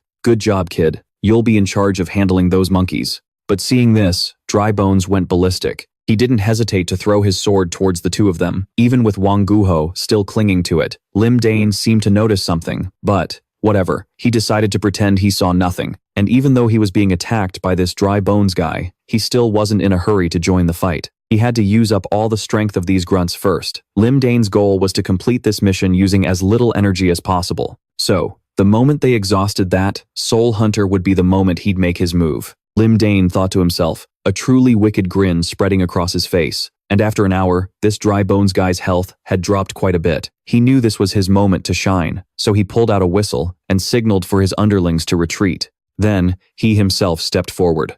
"Have you been waiting long? Let's end this right now." Hearing this, Dry Bones began cursing out Lim Dain's entire family tree in a language he couldn't understand.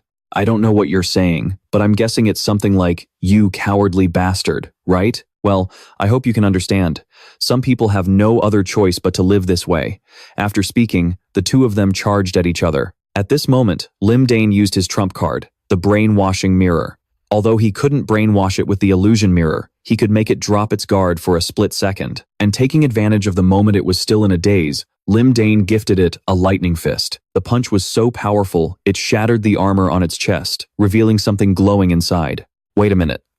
Could that be a spirit stone? A spirit stone is a magic stone that even the highest grade magic stones can't compare to. A treasure that can create miracles. This was also the reason he chose to enter the labyrinth of the fallen soul. "I'll be taking this, thank you."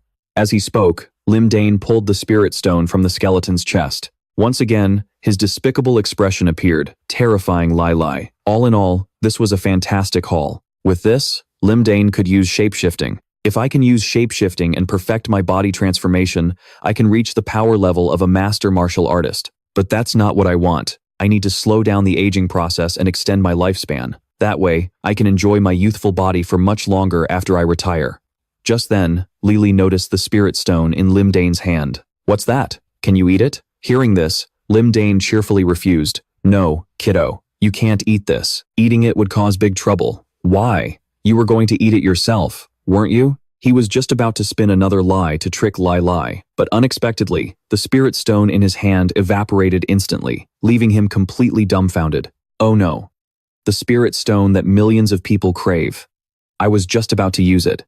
The shock was so great that Lim Dain felt all the life drain out of him, but at the same time, he wondered, how could it just disappear? Just then, Lim Dain noticed the watch on his wrist. Is the watch moving? Wait, does this mean this watch is powered by magic stones? Meanwhile, on the outside, many people were worried because the 4 guilds assigned to destroy the gate had not returned after 10 days. Experts speculated that they might have been wiped out, and Baek Yoon-hee was one of those people. She was extremely worried about Lim Dain's group inside. You're going out again? Team 2 will bring Team 7 out safely. Don't worry too much. These words came from the captain of Team 2, Bang Hyuk. The other guilds have no intention of sending support to help. I know Team 2 can clear an A-rank dungeon, but please be careful, sir. Alright, leave it to us. After saying that, they prepared to step into the gate, but at that very moment, the gate began to change slightly. Wait, what's happening to the gate? Get ready for battle. Then, Lim Dain, carrying Lily on his back, slowly walked out, followed by the carts behind them. Seeing Team 7 emerge safely, Captain Bang was overjoyed, but there was someone even happier than him, Baek Yoon-hee. She rushed forward and threw her arms around Lim Dain. Her actions left Lim Dain a bit confused. What's gotten into you all of a sudden? I'm carrying a child on my back. Let me go. What took you so long? A few unfortunate things happened that I can't really explain. Anyway, just let me go first. No. I was so worried about you, she said, continuing to hug him tightly. Her actions made Captain Bang, who was standing behind them, pick up on some kind of signal. Soon after, a series of media outlets began reporting the news. Thanks to Team 7, all the hunters from every guild returned alive.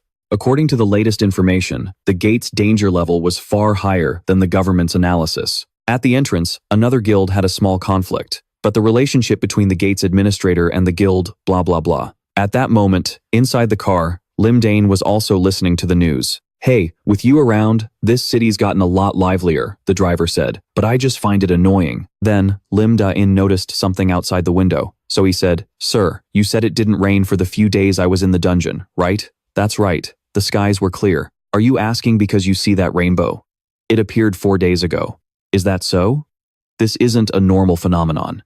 Lim Dain thought to himself, it's the sign of the first great catastrophe. As time passes, each color of the rainbow will disappear, and on the day all the colors are gone, the great catastrophe of the night of the 7th moon will begin. Hundreds of gates will open simultaneously, and monsters will pour out endlessly. In his past life, Lim Dain survived by hiding in a shelter, but things were different now, and he was stronger than before. I also have the watch that can absorb mana from soulstones, and the next day, to celebrate the conquest of the gate, the White House Guild threw a party for Team 7. That was also the reason why Lily was wearing this beautiful dress, and this dress was even a gift from Baek Yoon-hee. There was no way that cheapskate Lim Dain would ever buy her a dress like this. For Lim Dain, he'd only buy Lily tacky outfits like this yellow one. A moment later, they arrived at the party. As soon as he saw them, Baek Chang-soo welcomed them. Here they are, the stars of the day. Team leader Lim Dain. I knew you would make it back alive. As he spoke, he gave Lim Dain a warm hug, but what he didn't know was that this hug nearly sent our boy to the afterlife. Meanwhile, Lily and Baek Yoon-hee were also chatting happily with each other. Lily, that dress suits you so well. Thank you for the gift. Oh my, you've already mastered our language. Of course, she's a genius. Something like this is a piece of cake. Just then, a voice called out, Lily, would you like to come over here and eat with me? It was Kang Yo-sin. And as soon as Lily heard the word food, her eyes lit up. This reaction also caught Baek Yoon-hee's attention. Isn't that boy adorable? It seemed she had figured out the feelings Kang Yosin had for Lily. Over here, Lim Dain was also observing everyone and thinking, it looks like everyone is having a good time. I could never have imagined this kind of atmosphere back when I was in the Black Dragon Emblem Guild. While he was lost in thought, Baek Chang-soo spoke up. Team leader Lim Dain, what is your goal? My goal? Lim Dain was puzzled. I'm just curious what the goals of today's youth are. To be the strongest in the world, or to become rich? To this question, Lim Dain answered immediately without hesitation.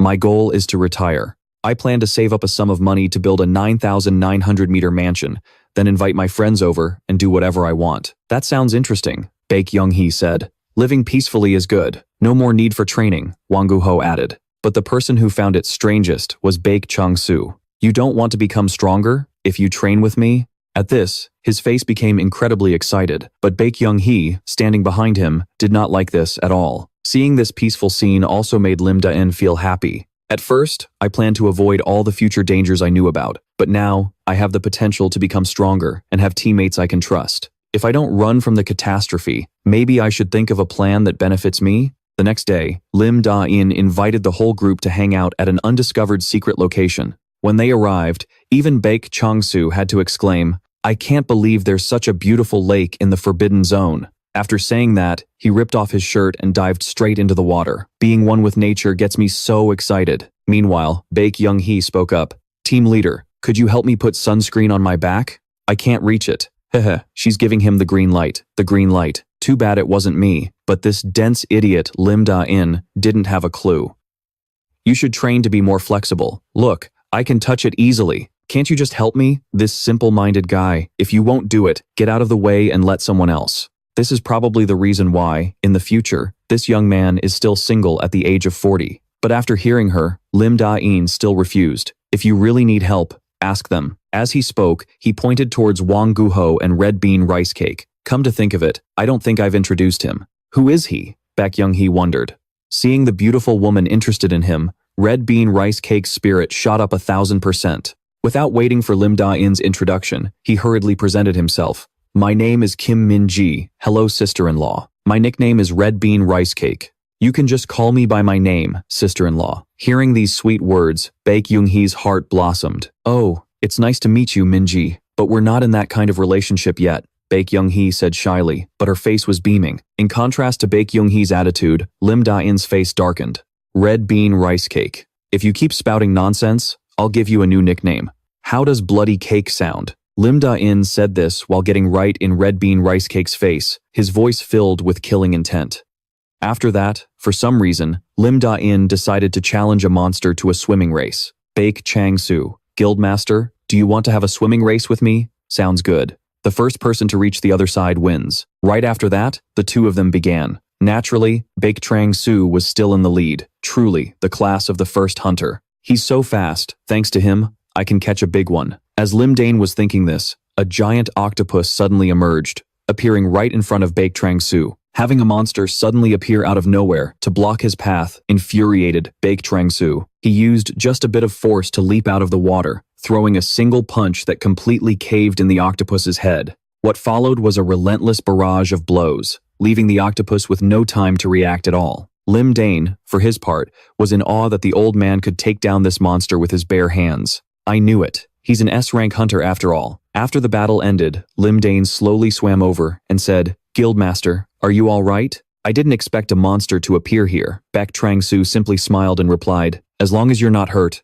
that's all that matters. The Forbidden Zone is just like a vast, uncharted land. It seems we've swum too far. I'm worried about the others. We should head back. As he spoke, he began dragging the octopus along to take it back to the lab. However, Lim Dain wanted to explore the bottom of the lake for a bit, so he told Baek Chang-soo to go on ahead. After seeing Baek Chang-soo start to leave, he used a shield to form a bubble around his head and began to dive. As he did, he thought, the Kraken was killed simply because it was an obstacle. The real problem is at the bottom of the lake.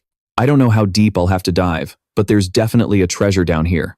After a while, he saw a crevice emitting light. Found it. I should go back and enjoy the rest of my vacation, then bring the little one here later. But just then, something unexpected happened. From within the crevice, an incredibly strong suction force suddenly appeared and started pulling Lim Dain in. This force was so strong that even the shield he had created was shattered. Damn it, I said I'd be back soon. That was the last thing he thought before losing consciousness. Meanwhile, everyone on the shore was still happily eating and drinking, completely unaware that their team leader was about to kick the bucket. A long while later, Lim Dain finally awoke from his unconscious state.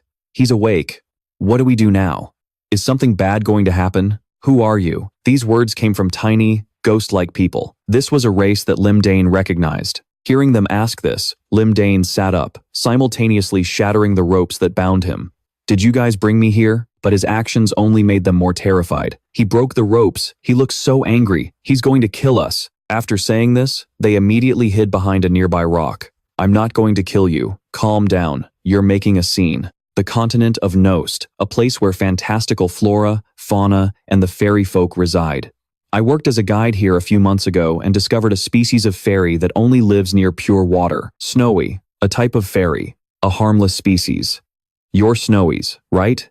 His words startled the little girl. You know about us? At this, they became less afraid and flew closer to Lim Dain. Are you from Nost? And you even know our language? These rapid-fire questions left Lim Dain unsure of how to answer. One question at a time. Meanwhile, he was thinking, in my past life, there was no information about fairies being found here. If the past has been changed, this could get complicated. Just then, the Snowies asked their question. Why did you come here? We used to live in the lake, but this place was suddenly swapped into another dimension. Then, monsters began to multiply, fighting and killing each other. That monster octopus devoured many of our kind. It was terrifying. So we fled to the bottom of the lake, and it's thanks to you that we were saved. It was a real pain saving you guys. He then realized that in his past life, they must have gone extinct, which is why he never found any trace of them. The little snowy girl then began to worry.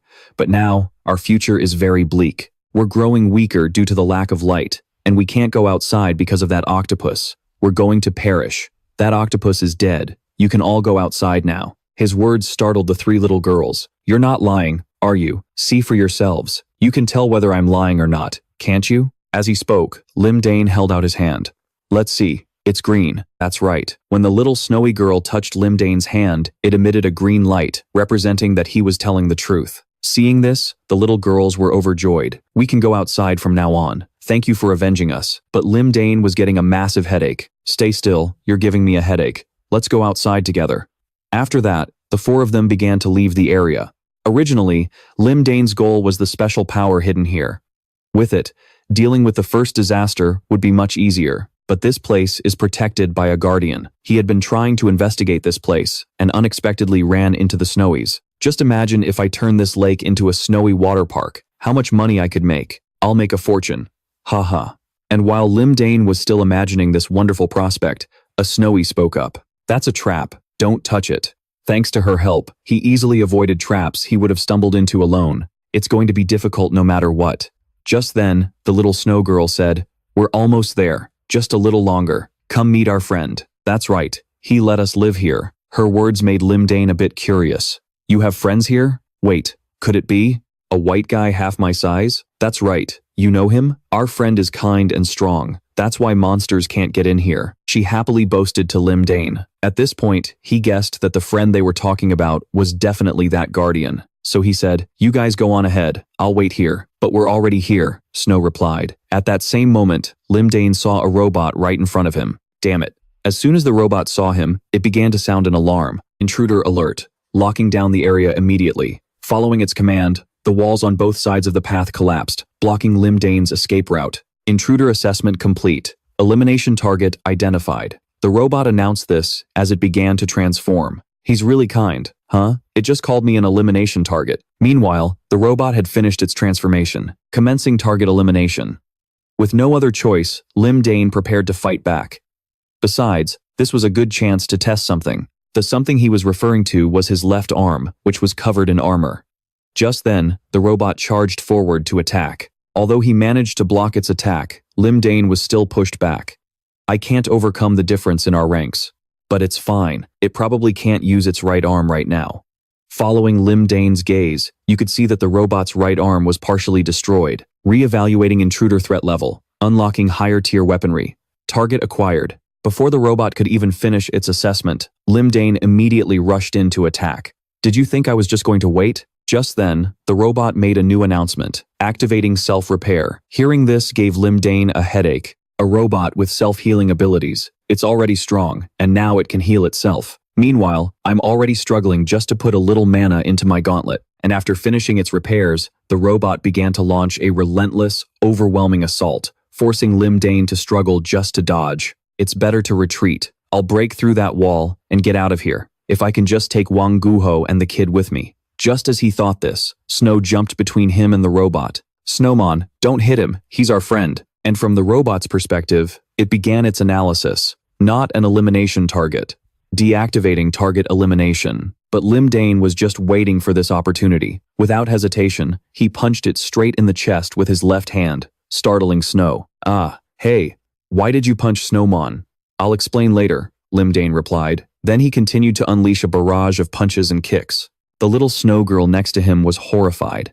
But we're all friends. As a result, after a short while, the robot was reduced to a pile of scrap metal. Meanwhile, the little snow girls were sitting there, crying for it. Snowmon was our friend. You killed Snow Monday. The girls angrily confronted Lim Dain. But he calmly replied, it attacked me first. Was I supposed to just let it kill me? His words left the snows speechless. All they could do was cry. Just then, Lim Dain also knelt down and spoke to the robot. Hey Golem, isn't this enough to prove my skill level? The robot then made an announcement. Trial concluded. Mission complete. After that, he retrieved a key from its body. Here's the key. Now I just need to find the safe location. But after seeing the robot breathe its last, the snows became even angrier. We're not playing with you anymore. Friends aren't supposed to hurt each other. Hey now, I didn't kill it. Once we get it back up there, it'll come back to life. He's telling the truth. Lim Dain was actually quite fond of them. Although they were a bit troublesome, they were very pure. And Lim Dain wasn't lying. Today's technology couldn't recreate a golem of its caliber, but with Kang Yonin's skills, it could definitely be rebooted. But the most important thing was that he now had the key. The next step was just to find the place to use it. Just then, a Snow asked curiously, this is the first time this place has ever been discovered. What are you looking for? I'm looking for something very important. And with that thought, he actually found what he was looking for. Here it is, the Flask of Life. It was a golden flask with infinitely powerful healing abilities. At this point in time, potions hadn't even been invented yet. And yet, here was a high-grade medicinal flask with an infinite capacity. Something this good will sell out instantly. Heh. On the night of the first disaster, the night of the 7th moon, when the monster legion rises, this item could help the hunters and save countless lives. And to test it out, Lim Dain took a few sips first. The Snow next to him saw this and looked thirsty. Share some with me. It smells so good. There's not much left, but go ahead and try some. I'll give you more when it refills. As he spoke, he dripped a few drops into the Snow's mouth. Immediately after, her body began to glow intensely. What's this? Do potions have a special effect on fairies? As a result, her body felt lighter, but her form also became smaller. I'll look into this more later. We're done here, let's get out, Lim Dain said. With that, the four of them began to leave, taking the golem with them. While swimming, he could feel the water getting warmer the closer he got to the surface. When he surfaced, he realized the reason the water was so warm was because of a giant fireball in the sky above. Is that kid trying to cause trouble in her sleep? Playing with fire again? Just then, Lily also saw Lim Dain putting out the fire. Get down here now. Are you trying to destroy the entire lake? At that moment, Baek Jong-soo, who was on the shore, also spotted Lim Dain. Captain Lim Dain, where have you been? We have another emergency. Anyway, I'm glad you're back safely, and that little Lily didn't boil the entire lake dry. Just then, the others came running from behind. Dad, did you find the captain yet? I found him. Everyone, you can stop looking. As soon as Baek Young-hee saw him, she rushed in for a hug. Captain, where have you been? The snowy girls spoke up then. Did someone cause trouble for you? Baek Jong-soo was surprised when he saw what they looked like. Captain, there are monsters behind you. Calm down, they're new friends. I'll explain later. Meanwhile, Lily immediately ran over and gave Lim Dain a headbutt. Where were you hiding? It was dinner time and you weren't here. I was so worried. As she spoke, she pounded on Lim Dain's chest. I had to skip dinner to look for you, you idiot.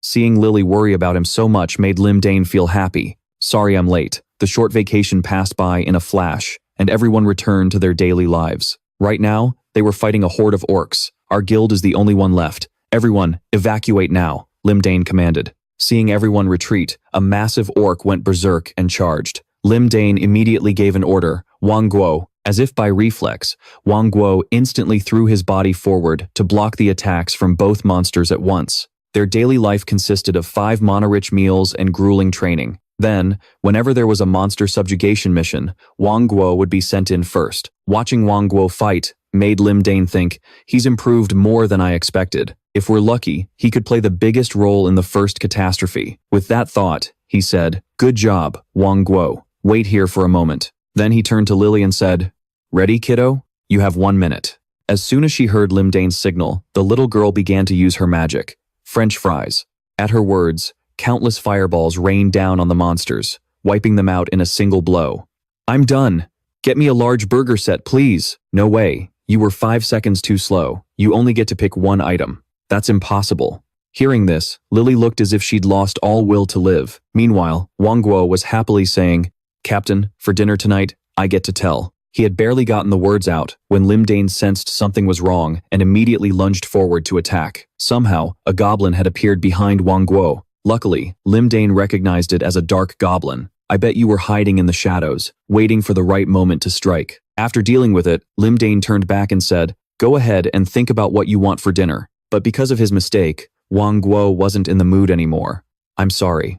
Tonight, I'll eat a lot to regain my strength and train even harder." "Keep it up," Lim Dain said. "That serious attitude isn't bad. My own skills are almost back to their former level. I can easily defeat a dark goblin now. The mana reserves in my body have also increased a lot. If I just keep trying, I'll get even stronger." Thinking this, he looked up at the sky. "Will the rainbow disappear in 2 weeks? To survive the night of the 7th moon, I need to prepare a few things. Firepower to quickly defeat the monsters pouring out of the gate, and a special item, specifically for destruction, to blow up and seal the central gate, and a plan to minimize damage to the city. Restoring the hunter's stamina and treating the injured are just as important. I already dealt with it once before, so I need to be ready for the remaining times." After that, everyone returned to the guild headquarters. At that moment, Baek Yong-hee informed them of a few things.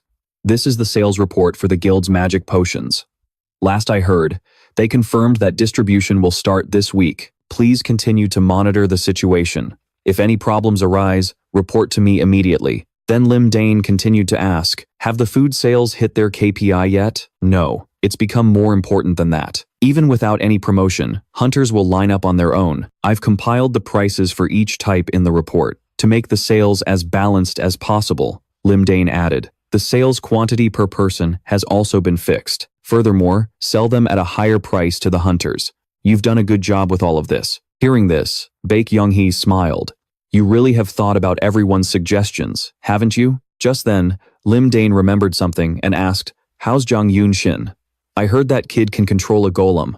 Others can't, but he said he could do it." "I don't know either," Baek Yong-hee replied. Hearing this, reassured Lim Dain. He was sure the kid could do it. But why? Because he was afraid he'd miss the chance to go to the zoo with Lily, of course. After that, he started looking at a list. These were his friends, the ones who were by his side on the day he retired. Because Lim Dain is changing the future, there's no guarantee that these people will survive this time. So, he needed to prepare something. With that thought, he put the list away. Over here, Baek Yong-hee also asked, "Is there anything else you need?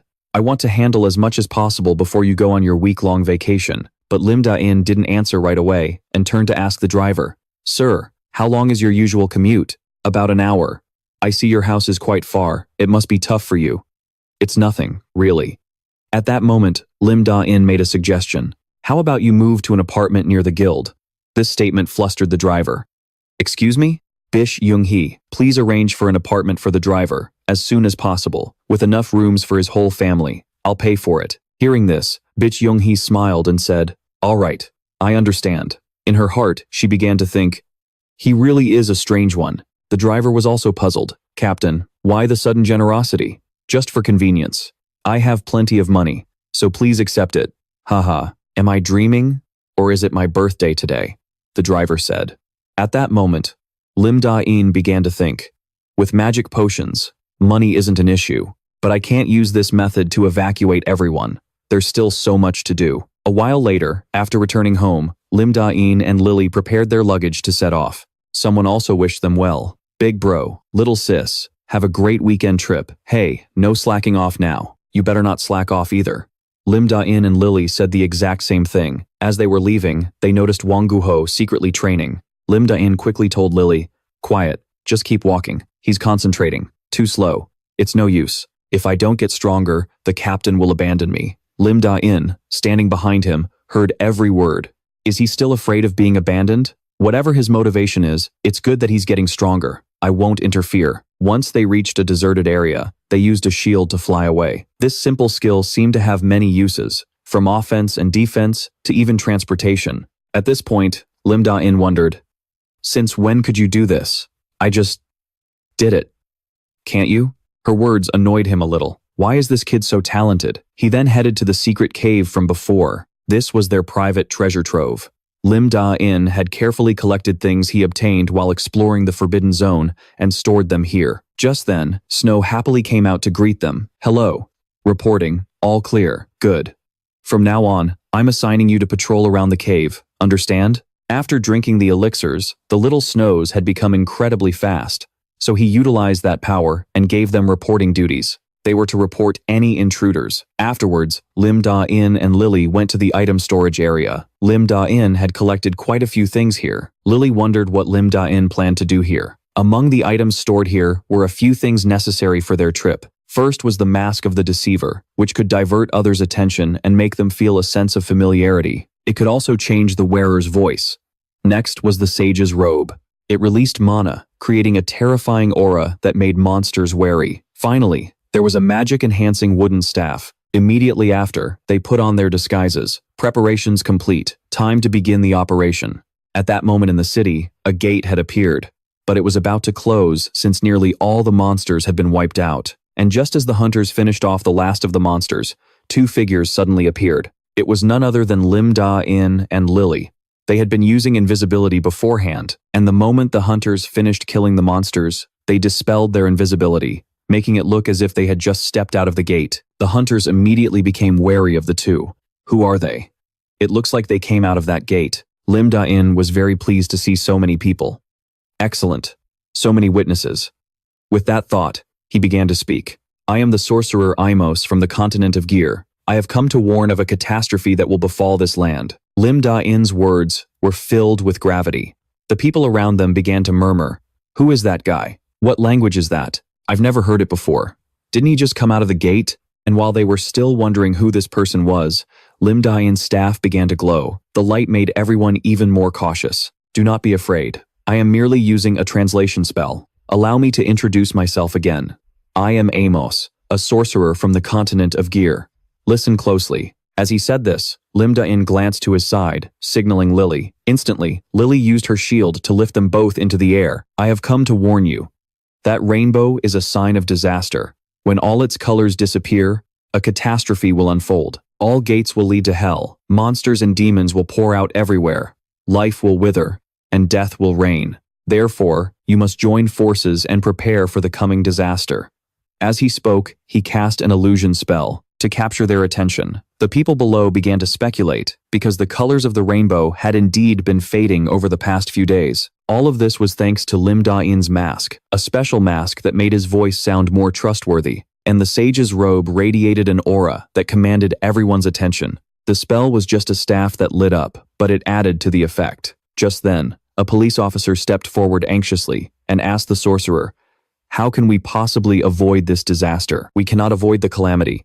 The only thing that can be done is to minimize its impact. Where is the king of this world? I will discuss this in greater detail with him. And thanks to that statement, a short while later, Lim Dain and Lily found themselves sitting in an interrogation room at the Blue House. Soon after, another official entered to speak with them. You're a sorcerer from another dimension? These words came from the captain of the Hunter Association, Du Song-guk. Over here, Lim Dain continued his act. I know you are astonished, but I have come only to warn you of the impending disaster. You are not the king here. Please escort me to His Majesty at once. Du Song-guk immediately shot back. And how can you be so sure that I am not the king? Our culture is different from that of your dimension, so perhaps I simply look different from the kings of your world. That is all. I know this is hard to believe, but I can read destinies. Though I am not exceptionally gifted in the art. Lim Dain's bold claim gave Du Song-guk a headache.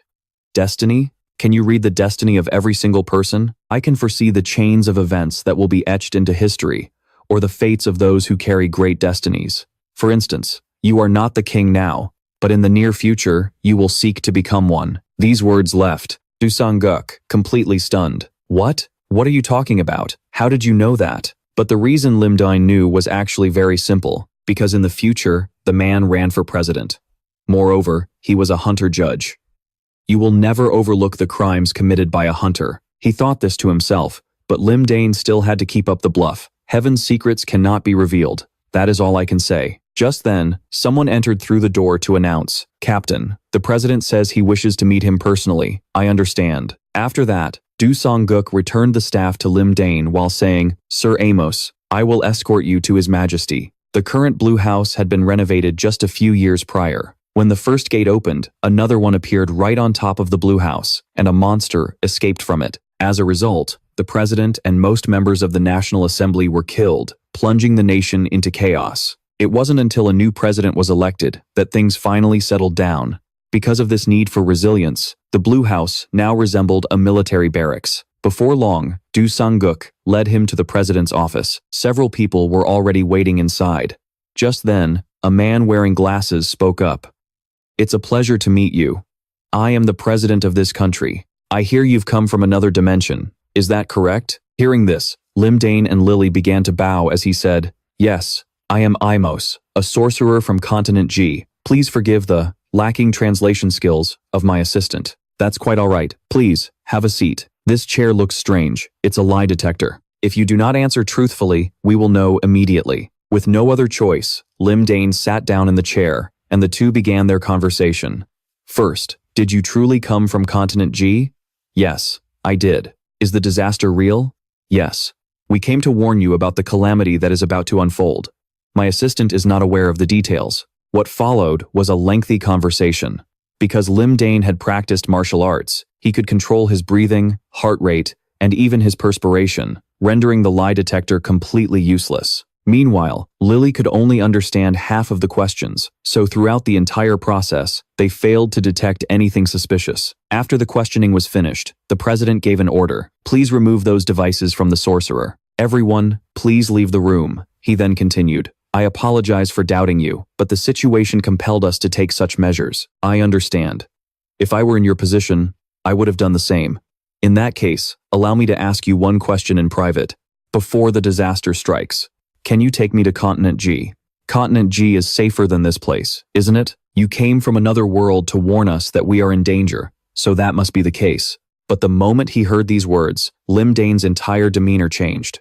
"Are you saying you want to abandon your people and flee?" The president quickly tried to explain, "I'm not a king. I just happen to end up in this seat. If you need money, I'll give you anything you want. I've grown tired of this place, which is fraught with danger. I never know when I might lose my life. Please take me, my family, and this friend of mine as well." As he spoke, he gestured to the man standing behind him. Upon hearing this, Lim Dain didn't hesitate for a second. He immediately grabbed Lily's hand. "We're leaving. I have misjudged you." The president still tried to hold him back. "I told you, I'll give you anything. Do you have any idea what it took for me to cross dimensions to get here? I need nothing from you. You should be ashamed of yourself." Seeing Lim Dain about to leave, the president's voice suddenly changed. "There's no need for that. But you've left me no other choice." The man beside him slowly removed his mask and crushed it in his hand. This man was the first awakened giant, Kim Soo-ho. At that moment, his entire body began to radiate an immense pressure directed straight at Lim Dain. This intense pressure made Lim Dain's entire body tremble. "Damn it. I have to crane my neck just to look up at you." He then let out a laugh, which made Kim Soo-ho wonder, "How long are you going to keep joking, sir? You are the true king." As he spoke, he looked directly at Kim Soo-ho. Hearing this, the man slowly released his aura and asked, "How did you know?" "It's just so obvious. Your vast constellation of destiny. For your information, Kim Soo-ho is the hero who established order in South Korea, a place that was once in chaos when the first gate opened. Immediately after his awakening, he mobilized security forces to protect the people. After the presidential election, he rebuilt the Blue House and became the president of this country. And that's not all. He was also deeply committed to restoring the city and the national territory. Every citizen of Korea knows who he is. Sometime later, at the Disaster Response Headquarters Center, a meeting between the largest guilds was taking place. Well then, before we begin the meeting, I would like to introduce the mage who delivered the prophecy. My name is Amos, and I ask that you listen carefully to my words. But after hearing Lim Dain's presentation about the disaster, the attitudes of everyone in the room varied. The monster, Baek Chung-soo, was incredibly excited. 10,000 monsters. They must be very strong. The others were the Demon King Kim Taejin, the Ice Queen Han Jihye, and the Steel Wall Min Tae-woong. All three of them remained silent, evaluating the situation without saying a word. These people were also the first awakened beings. To be precise, this is the title given to the strongest among the first awakened individuals. They are the ones who will help exterminate the monsters and bring peace, just like Kim Soo-ho. And at that moment, Kim Soo-ho also spoke up. Therefore, I intend to declare a national state of emergency tomorrow morning. I will assist in preparing for the disaster, and I ask for your cooperation. Wait a minute, Mr. President. How can you believe such a ridiculous story? Kim Taejin said. Min Tae-woong agreed with him. I think so too. He looks like a con artist. Declaring a national emergency right now is a hasty decision. Is there any proof? If he's lying, who will compensate for the loss of time and money? Hearing this, Kim Soo-ho cut them off. That's enough. I have verified it myself. Don't forget the time the gate opened. Then, he continued, if nothing happens, there will be no casualties. This is a good thing, isn't it? If we aren't prepared for a disaster when it strikes, the damage will be even greater. Hearing this, Min Tae-woong sighed and thought to himself, I also had a hard time with the Yin incident. But you know, as he said this, he lunged towards Lim Dain at lightning speed, but his real target wasn't Lim Dain, but the disguised Lily. You've been getting on my nerves this whole time. Stay still, I'm going to rip that mask off you. You want to die? There must be a reason you two are wearing masks, right?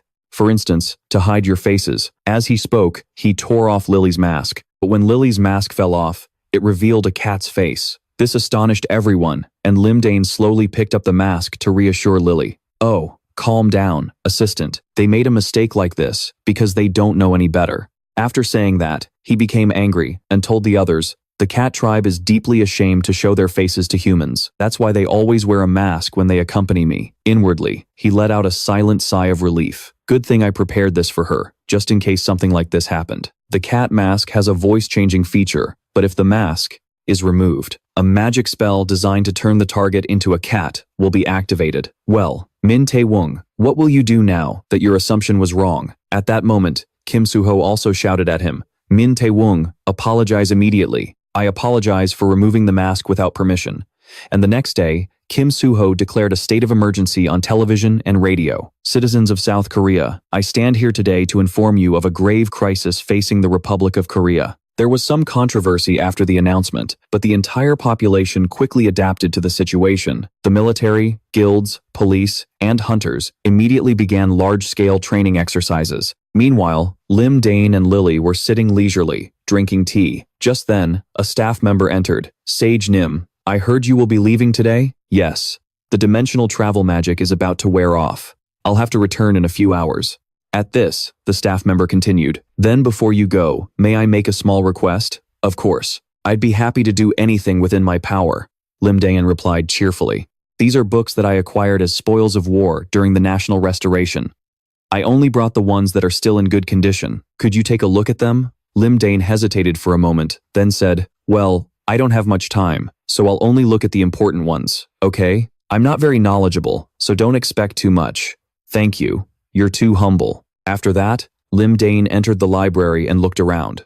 I can speak any language, but I can only read the languages of the Gaia continent and the martial world. And even then, I only have a good understanding of magic and martial arts. Just then, suddenly, a book caught his eye. It was the record of the Sword King. I am Nam Kung Vu Tuyet, the Sword King of the martial world, known as an incarnation of, and so on. After reading just a bit, Lim Dain knew this was genuinely the book left behind by the Sword King. Seeing him so engrossed, the staff member asked, Sage, is there something wrong with that book? Having just stumbled upon an incredible martial arts manual, he immediately went into acting mode. This book, it seems to have been written by a demon. This surprised the staff member. What? A demon? Lim Dain pressed on. When you found this book, was there anything else with it?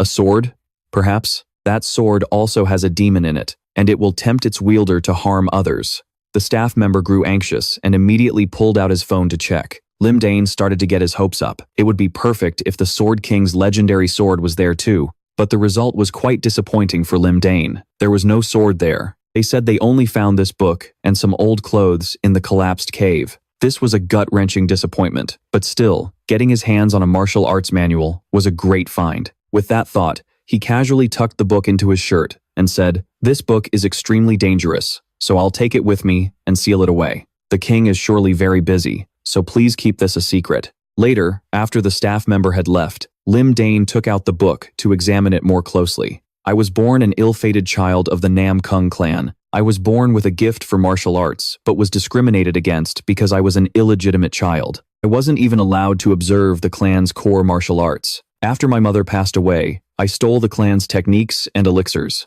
This kind of backstory introduction didn't interest Lim Dain in the slightest. "I'm not interested in this part. I already know the rest of the story. The Sword King, who had become a master, was defeated by the heavenly demon in a split second and then vanished. Finally, after some searching, he found the core content. It detailed a martial art named the space-piercing divine art. It's explained so simply that even a monkey could understand it. So if you don't get it, just read it over and over." After studying it for a moment, Lim Dain decided to give it a try. First, Lim Dain sat cross-legged and began to circulate the mana in his body. The internal art was divided into 3 main principles. First is accumulation, which is the amount of internal energy gathered in the dantian. Next is balance, representing the stability of the energy circulation throughout the body. And finally, there's release, which is the speed at which internal energy is discharged. While the cultivation methods he had learned so far focused mainly on balance, this new technique was a perfect harmony of all 3 aspects. This was truly a flawless and unparalleled internal art. I finally understand why martial artists would risk their lives to advance their skills. That was enough for one day. The technique was so profound that just circulating the energy for a short while had him drenched in sweat. Just then, Lim Dain glanced at the clock. It's past lunchtime. Why isn't she back yet? Suddenly, Lim Dain sensed something and whipped his head around. Outside, a gate had suddenly appeared in the sky, and a bull-headed monster was emerging from it. It was a minotaur. The people in the courtyard were scared out of their wits at the sight of the giant monster, frozen in place by fear. The raging beast didn't hesitate to greet them with a swing of its club. Fortunately, Lim Dain rushed out just in time, creating a magic shield to protect them. At the same time, he warned, "Don't leave this barrier until help arrives. A mage's duty is to protect people." This was also a perfect opportunity for Lim Dain to test the power of his new internal art. Meanwhile, the raging bull charged toward Lim Dain. "If I use powerful magic here, the palace will collapse. I'll have to handle this physically." As he said this, he deftly dodged its attack. Then, Lim Dain's staff began to glow, startling the beast. Seizing the opportunity, he landed a single punch that sent it flying dozens of meters away. But this made Lim Dain wonder, is this really a minotaur? Why is it so weak? And when the raging bull attacked again, Lim Dain dodged it with ease. The beast couldn't even track his movements. While the bull was still searching for him, Lim Dain delivered another punch. It was then that Lim Dain realized it wasn't that the monster was weak, but that he had become much stronger. "I need to master these new techniques quickly." And in a flash, the muscle wizard took down the raging bull. Just then, Li Lai came flying leisurely through the sky on her shield. "Mage, your assistant is here." Seeing her, Lim Dain quickly asked, "Where have you been?" "I just got back from eating with a friend." "You've already made a friend?" But before they could finish their conversation, more monsters began pouring out of the gate in the sky. A whole herd of raging bulls had assembled. "I didn't want to damage the palace, but with this many of them, I have no choice." Lily immediately got the signal, and at the same time, Lim Dain raised his staff high and chanted, "Fire magic, rain of fire." At his words, countless fireballs began to hurtle towards the buffaloes. This sight left the other staff members astonished. What a magnificent spell. Much later, a statue of the great sage would be erected in Gwanghwamun Square. Soon after, it was time for Lim Dain to leave, and Kim Soo-ho was seeing him off. "Amos, I will never forget this kindness. I only did what I had to do. Please, do your best to prevent the coming disaster." Just then, Kim Soo-ho had someone bring out a suitcase and said, "It's not much, but please accept this as a token of our gratitude." Lim Dain hurriedly refused. No, I can't possibly accept something like this. We can't let you leave if you don't accept it." Hearing Kim Soo-ho's words, he reluctantly took it. He thought to himself, "I wonder how many high-grade magic stones are in here. It seems I can't stay any longer." Teleportation magic circle. "We'll take our leave now." At that moment, a circle appeared beneath their feet. Lily also waved to the new friend she had made. "See you again, my friend, Lim." Dain also smiled and said to everyone, "I hope you all stay safe." And that evening, Lim Dain and Lily returned home as if nothing had happened. "Were you a good boy while we were gone? I've been craving your cooking." Hearing their voices, Red Bean Bun was so happy he could cry and hurriedly crawled out. "Master, where have you been? Something terrible happened." Although Lim Dain knew exactly what had happened, he still had to pretend and ask, "What is it?" Red Bean Bun began to explain. "If all the rainbows floating in the sky disappear, a disaster will befall us. The president said that hundreds of gates will open." But seeing Red Bean Bun's worried expression, the two of them just glanced at each other and chuckled, leaving the little guy completely confused. After Lim Dain and Lily finished changing, Red Bean Bun continued. "Wang Guho also went to the guild right after the emergency call. And please, tell me when you're coming back next time." Hearing this, Lim Dain said, "All right, you did well. Now, let's head to the guild." This whole thing made him see Red Bean Bun in a new light. To be honest, Lim Dain had thought he would have run for the hills. It was good that he still waited for everyone, even in a situation like this. "You passed. Go pack your bags." "Yes, sir," Red Bean Bun replied cheerfully. Afterward, Lim Dain looked up at the rainbows in the sky and thought, "There's less than a week left. First, we'll go to the guild." But as soon as they arrived, Bi Young-hui confronted him. "Team leader, where the hell have you been? I've been trying to contact you non-stop because of the emergency call, but your phone wasn't even on. Do you have any idea how serious this situation is?" But Lim Dain just calmly replied, "I heard all about it from him on the way here." As he spoke, he glanced over at Red Bean Bun. "Hello, Miss Secretary." Just then, Bai Young-hui recognized her. "Ah, we met at the lake, didn't we? It's been a while. But where are you evacuating to?" Hearing this, Lim Dain began to speak. "Are there any spare rooms in the guild? I'll be staying here for a while." At the same time, he told Red Bean Bun to bring the luggage inside. Meanwhile, Bi Young-hui hurriedly dragged him off to see the chairman. As they walked, she said, "Do you realize you were the only one who didn't respond to the emergency call? Even the chairman is going to be furious." But even as she nagged him, Lim Dain's expression remained completely blank. He thought, they don't seem to get angry when they don't pick up their phones on the weekend. Just then, they ran into Wang Guho. "Team leader, yeah, it's me. Have you been well?" Upon seeing Lim Dain, Wang Guho immediately rushed in for a hug. Luckily, he was quick enough to dodge. "Are you crazy? Why are you attacking me all of a sudden? I was just so happy to see you. I thought you'd abandon me. Even if others ignore you and talk trash behind your back, I would never abandon you," Lim Dain said, holding out his hand. "After all, you're still very useful to me," or so Lim Dain thought. After that, Lim Dain knocked on the door and announced, "Chairman, team leader Lim Dain is here. Everyone, have a seat." Bi Young-hui quickly explained. Team leader Lim Dain was outside the restricted area at the time, but Baek Jong-soo didn't seem to care. "That's no excuse, team leader Lim Dain. You're aware of the coming disaster, aren't you?" "I heard about it on the way," Lim Dain replied. Seeing that he understood the situation, Baek Jong-soo said with a serious expression, "The great sage Amos. He called me privately and gave me a true prophecy. Night, let them turn the wheels of fate, and they will bring glory." That was the prophecy he received. I believe he was referring to your team. Bi Young-hui and Wang Guho also agreed with this. Hearing this, Lim Dain felt a bit embarrassed. I'm the one who actually said that. Hearing it repeated back to me is so cringe. When the disaster begins, let Team 7 operate independently, and everything will fall into place. Is that so? Just then, Lim Dain thought to himself, it would take way too much time if we're stuck handling the monster purge in just one location. It's better to give them the ability to act independently and autonomously. Then, we destroy the pillar gates. The reason this disaster is called the Night of 7 Moons is because 7 special, rainbow-colored gates appear among hundreds of others. The pillar gates are the root of all the surrounding gates. If we can take care of these 7 gates, the rest will disappear as well. And Lim Dain has already relayed information about the 6 gates that need to be destroyed, under the name of Seamus. The reason he didn't reveal the final gate is because it contains a hidden soul stone. This time, I'll get it and finally achieve my dream of becoming handsome. Meanwhile, Jiang-Su was wondering if the prophecy was really that simple, or does it have some other hidden meaning? Bi Young-hee was also speculating, and she was leaning towards the idea that there was more to it. And to keep things from dragging on, Lim Dain spoke up.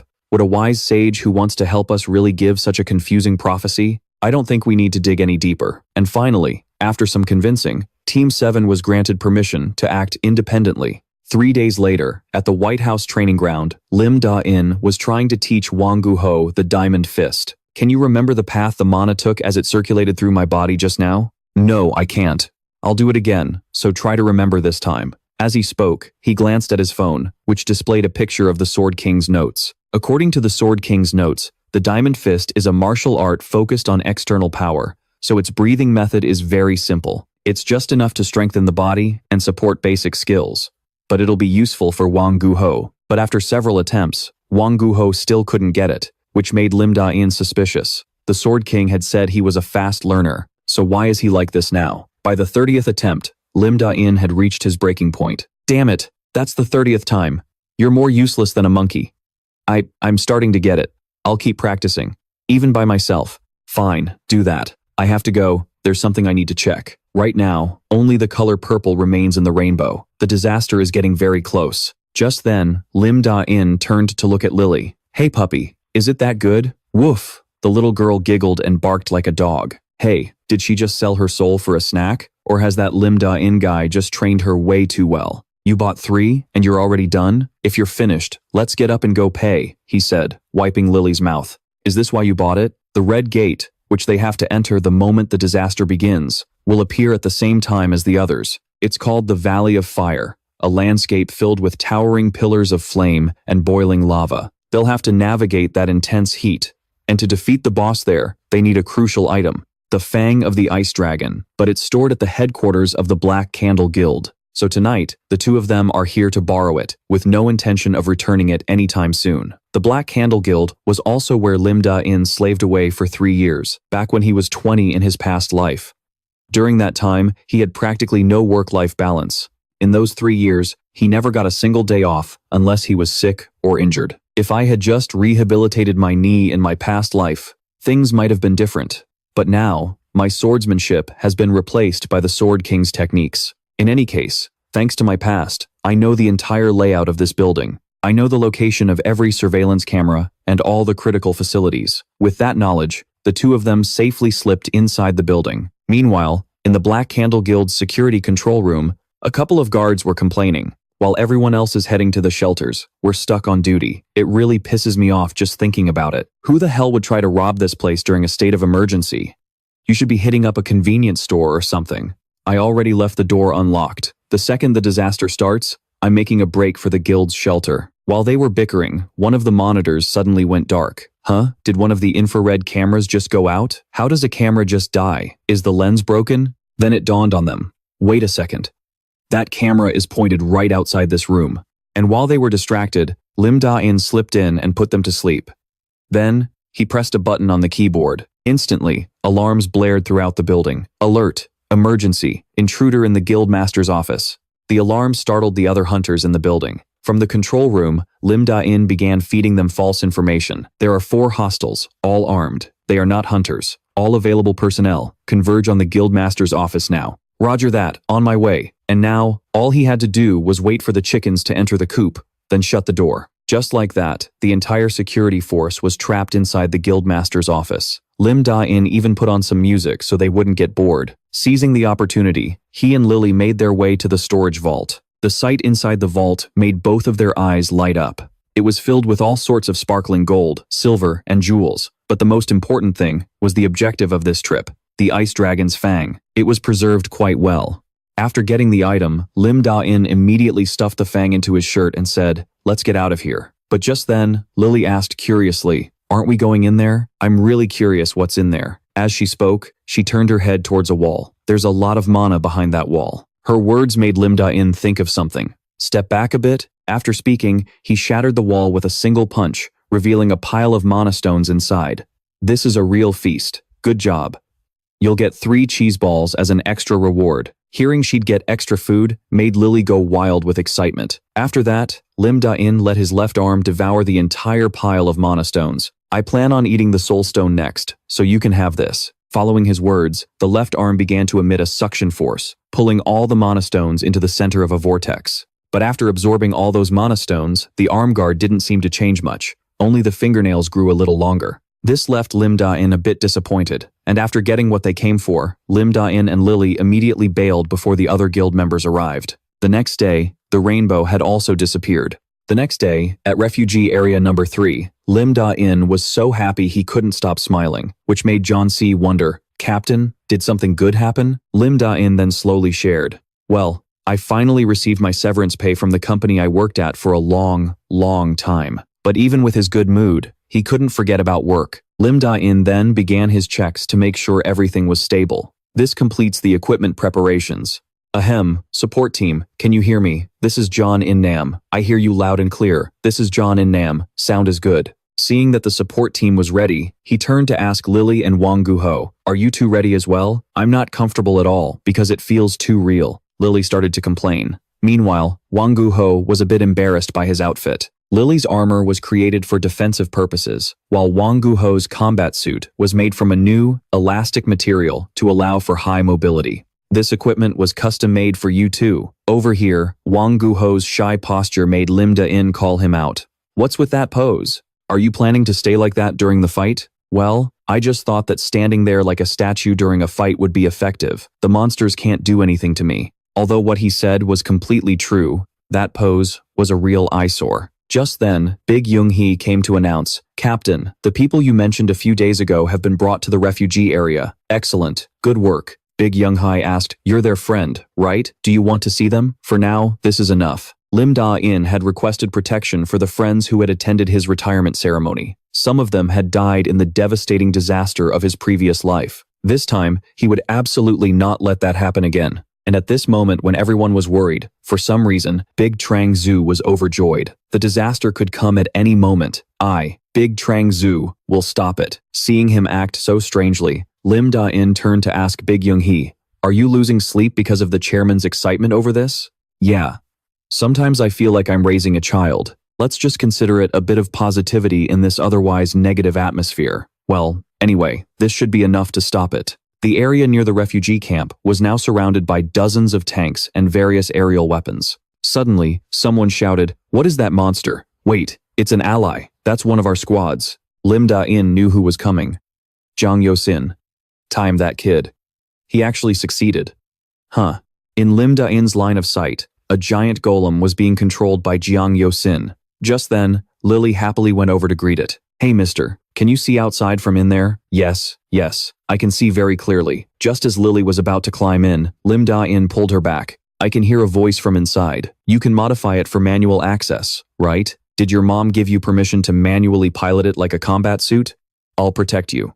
Those were the words Jiang Yosin said to Lily. As for Lim Dain's question, it seemed like he hadn't heard it at all. Big Young-hee, who was beside him, suddenly noticed something and shouted, Captain, look at the sky. In the sky, the rainbow had now begun to fade. Lim Dain's expression immediately grew tense. It's starting? Big Young-hee, get back to the command room, now. After he finished speaking, hundreds of gates appeared in the sky all at once, and countless monsters began to pour out of them. Even though this was the second time he had witnessed it, Lim Dain still felt a sense of dread. It was only the first wave, and it was already this terrifying. But now, he had to rally everyone's spirits. Oh, these are just the monsters we fought countless times. Everyone, focus and prepare. Hearing his words, the soldiers began to steady themselves. This also put Lim Dain's mind at ease. Good, now that everyone's spirits are up, I can leave this shelter in their hands. At that moment, the battle officially began. A barrage of tanks started to open fire, and the Awakeners began to deal with the ones that had managed to get close. And Big Trang Zhu was the most eager of them all. He charged directly into the horde of monsters. You've finally arrived. It's been a long time since I've been on the battlefield.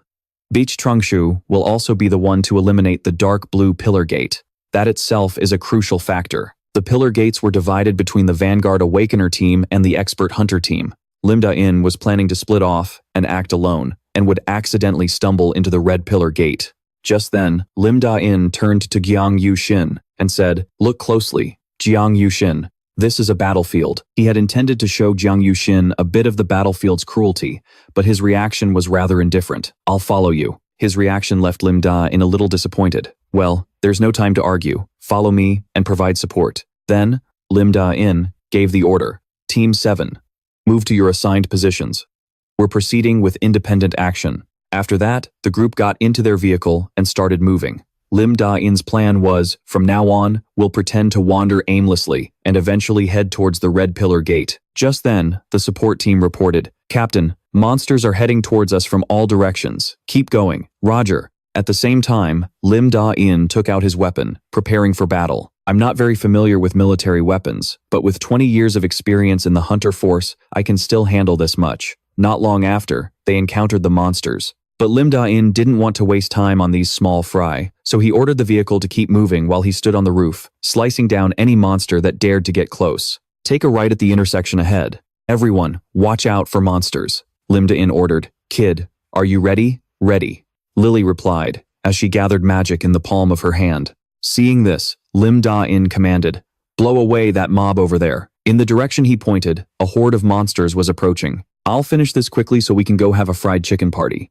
As she spoke, she launched a giant pillar of fire straight ahead. Then, the whole group drove straight through the flames without even slowing down. With Lily's powerful firepower, they could move almost continuously without having to stop and fight the monsters. This also got Lim Dain excited. Everyone, full speed ahead. Take a right at the hospital up front. After 2 more blocks, we'll turn left. One by one, Lim Dain issued his commands. In a flash, they saw the red gate up ahead. Captain, isn't that the red pillar gate at the end of the road? The team members were astonished. I guess this is what the sage's prophecy was referring to, Trin Nam said cheerfully. And just as Lim Dain ordered the entire team to enter the gate, a giant dinosaur crawled out from within. Its full name was the giant firebell T-Rex. We're only 1 kilometer away from the monster. Should I slow down? No. Maintain speed. At that moment, Lim Dain thought, if we get bogged down here, the other monsters will arrive and surround us. He then said, Wang Guho, we're leaving it all to you. Hearing this, Wang Guho jumped out of the vehicle. I'll show you the results of my training. And so, it was 1 man versus 1 dinosaur, ready to throw down. And at the moment the dinosaur was about to bite Wang Guho, a golden aura erupted from his body. It was the golden mana of the Diamond Fist. Thanks to its power, he was able to temporarily hold off the dinosaur. Meanwhile, Lim Dain continued to direct. Jiang Yuxin, you're up. You said you'd definitely protect the kid, right? Hearing this, Jiang Yuxin immediately piloted his robot towards the dinosaur, and with skills comparable to a veteran pilot, he easily weaved and dodged its bite. Then, Jiang Yuxin grabbed the dinosaur's tail and executed a throw, slamming it straight into the ground. It sounds like it took a while, but all of this happened in the blink of an eye. This move was so incredibly cool that the others were filled with admiration. I want to pilot that thing too. In the end, the battle concluded after the dinosaur was ganged up on by the group and finished off by Lim Dain's blade.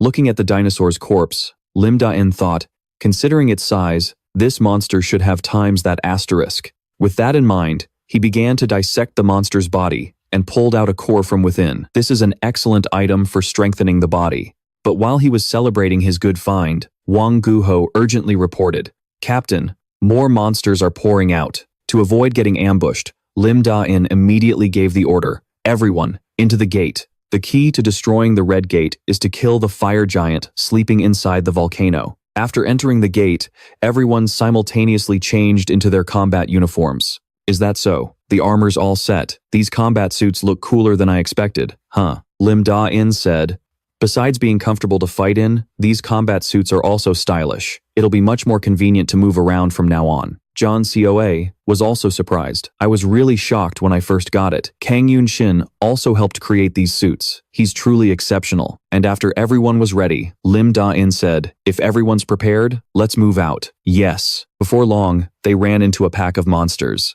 They looked like a pack of firewolves. And as soon as he saw them, Wang Guho volunteered and jumped forward. I'll hold them off. His actions took Lim Dain by surprise. Wang Guho switched into combat mode pretty fast. Since someone was already blocking the front, Lim Dain prepared to act from the rear, and the weapon he pulled out was a high-tech rifle. Well, it's been a while since I've shown off my marksmanship skills. And so, the battle began. Wang Guho immediately used stone skin to protect himself, while blocking all the wolves, preventing them from advancing. Meanwhile, Lim Dain, from the back, fired his gun without missing a single shot. Every time he pulled the trigger, a wolf was frozen solid. The battle went quite smoothly. Thanks to the giant's favor, I can time my shots perfectly, and it's a good thing I had them prepare a liquid nitrogen gun for me beforehand.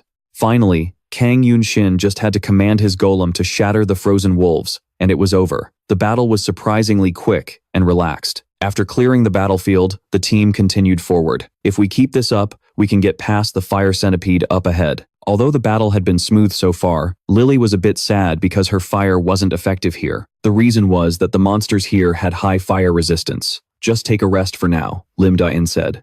Rest now? Is it because I'm useless? What nonsense are you talking about?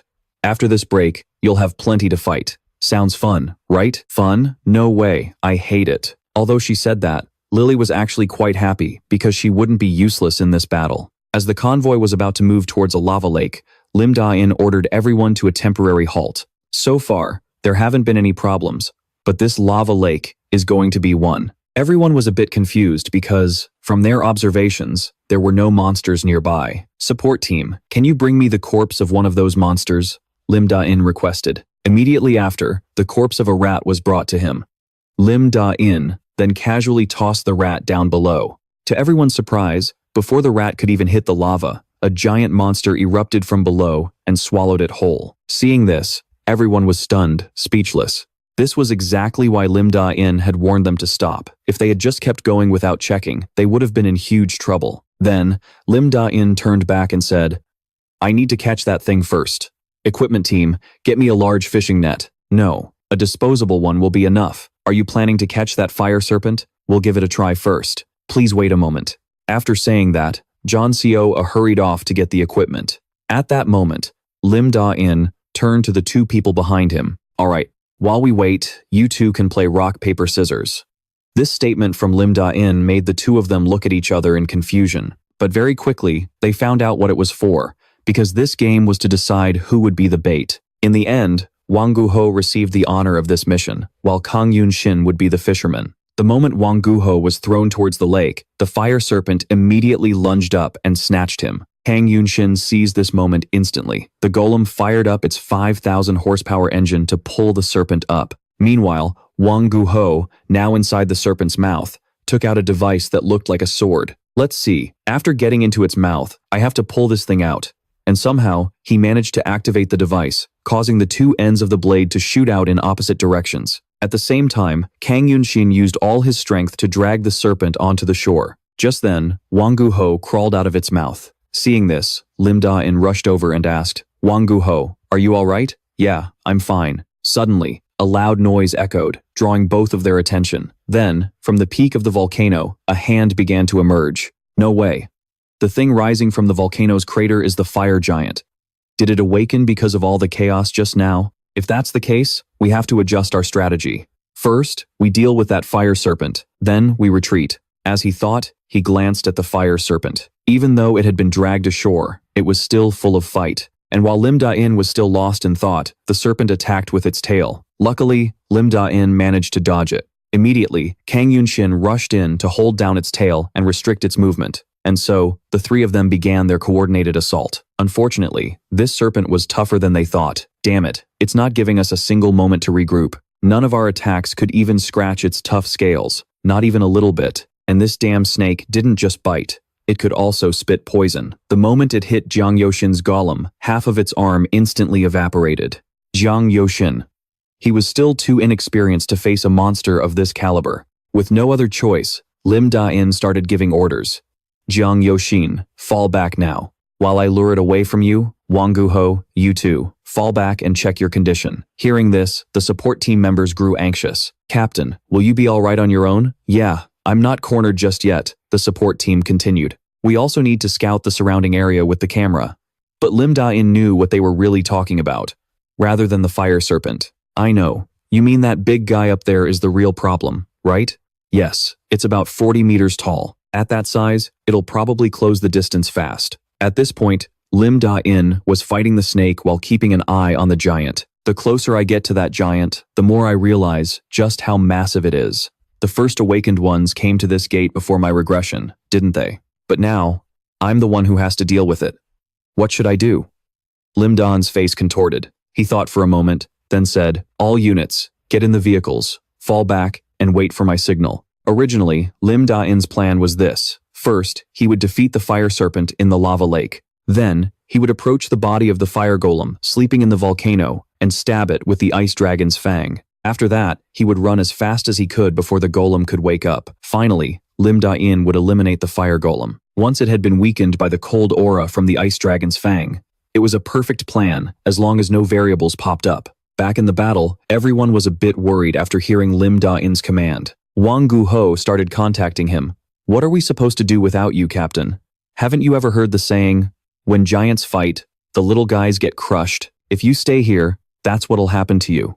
So first, we need to make them slaughter each other." Having said that, it seemed he already had a plan forming in his head. Lim Dain then charged straight towards the snake. Next, he used a footwork technique called Heaven Annihilating Steps to climb onto the snake's body. Meanwhile, this damn snake began to spit its venom. Against this attack, Lim Dain unleashed a single move that not only blew away the venom, but also sliced off its tongue. With its tongue cut off, the snake began to thrash around like a stuck pig. As if that wasn't enough, Lim Dain provoked it further.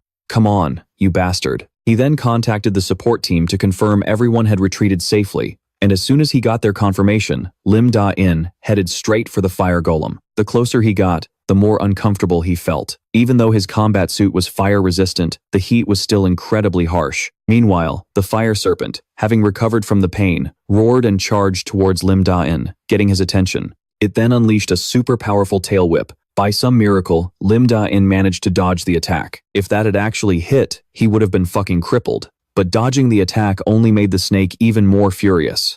It immediately rushed past the golem to attack Lim Dain. And the dungeon boss, the fire golem, did not like that one bit, so it gifted the damn snake a solid punch.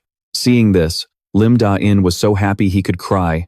That's more like it. His plan to lure these two behemoths into fighting each other had succeeded. The two monsters stared at each other for a moment. Then, their battle began. First, the fire golem threw a punch, but the snake dodged it. The fire serpent immediately retaliated with its poison breath. Unfortunately, its venom seemed to have no effect on the golem. Seeing the two monsters fighting so fiercely, Lim Dain was extremely satisfied. "That's right. Great fight. Keep it up."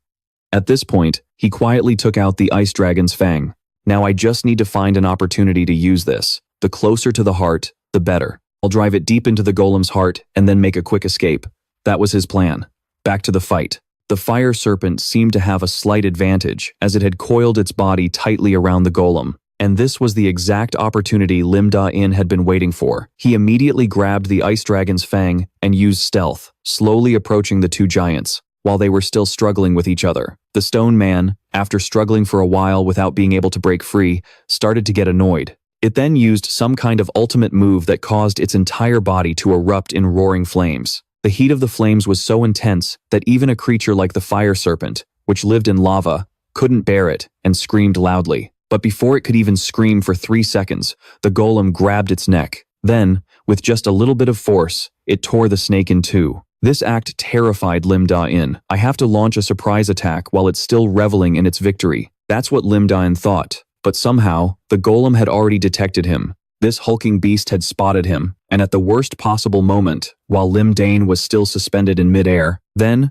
with just one hand, it swatted down at Lim Dain like it was swatting a mosquito. But when the golem pulled its hand back, there was no one there. Just then, a voice rang out, "Admit it, you would have been toast without me." Turns out, Lily had saved Lim Dain. Confused, Lim Dain asked, "What are you doing here? To pay you back for the meal?" "Of course," Lily replied with a bright smile. Meanwhile, the monster went berserk again, its entire body erupting in powerful flames. Seeing this, Lily quickly used her shield to lift them both up, saying, "Leave this to me." "No, don't do it," Lim Dain said in a hurry. But it was too late. Lily had already launched a powerful fire magic attack toward the golem. In response to her attack, the golem simply opened its mouth slightly and swallowed the flames whole. After finishing its meal, it even let out a long burp. This sight stunned Lily. "It can eat fire? That's why I told you to stop. The problem now is how to defeat this thing." During the golem's earlier attack, he had dropped his weapon along with the ice dragon's fang. Seemingly out of options, Lim Dain said helplessly, "Let's fall back and regroup." But contrary to Lim Dain's attitude, Lily was very excited. "Hey, do you think I can do that too?" With that, she also began to open her mouth and take a deep breath. At the same time, the flames on the golem's body were sucked into Lily's mouth. This scene left Lim Dain speechless. What the hell is going on? Down below, the golem seemed terrified and started to run away. A thought suddenly popped into Lim Dain's head. Could it be running away because Lily's control over fire is better than its own? Is her control even stronger than the boss monsters? Not long after, the flames on the golem's body fizzled out, signaling its demise. That was certainly a unique way to win. I can't believe we beat it like that. As soon as the red gate was destroyed, the other gates collapsed along with it. The disaster was stopped faster than before, and 1 week later, most of the construction workers and civilian volunteers had rebuilt the city.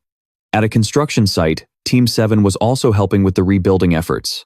Let's get this done, people. Captain Troll, not like that. Somehow, while everyone else was working hard, Red Bean Bun was the one giving orders. A worker saw this and asked, "Are you guys from Team 7 of the White House Guild? Hunters don't usually help out with this stuff." Hearing this, Red Bean Bun happily replied, "What else would a guild member do? Wherever help is needed, that's where you'll find us.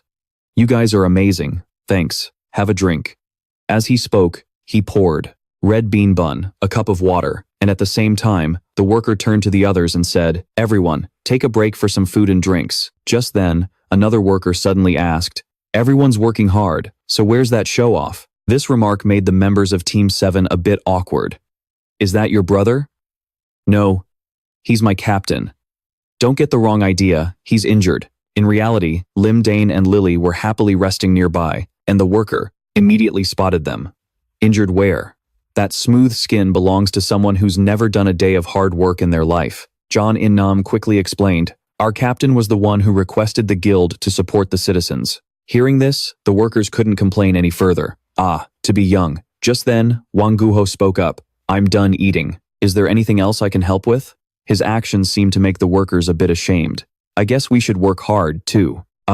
Yes, you're right. Awakened ones, please follow me. We need some help over there." "Yes, I'm on my way," Wang Guho replied cheerfully. According to the final prophecy left by the great sage Simus, the gates would not appear for 31 days after the disaster. For the time being, no new gates would appear. Thanks to this, everyone was quickly joining hands to rebuild the city without any worries.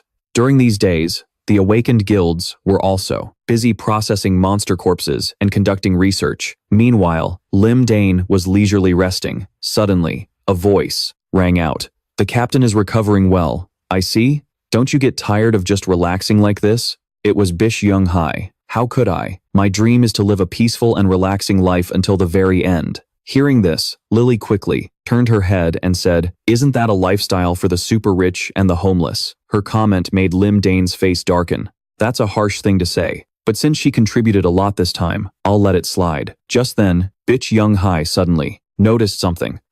Captain, your skin has improved significantly." Lim Dain's skin couldn't just be described as significantly improved. It was so glossy, it looked like it had been greased. This was all because he had used the core of the fire giant to remodel his body. Now, Lim Dain could enjoy the life of a handsome man with great skin, even after he retired, but he couldn't possibly say any of this to Bitch Young Hai, so he had to. "You know, I just got a facial a few days ago."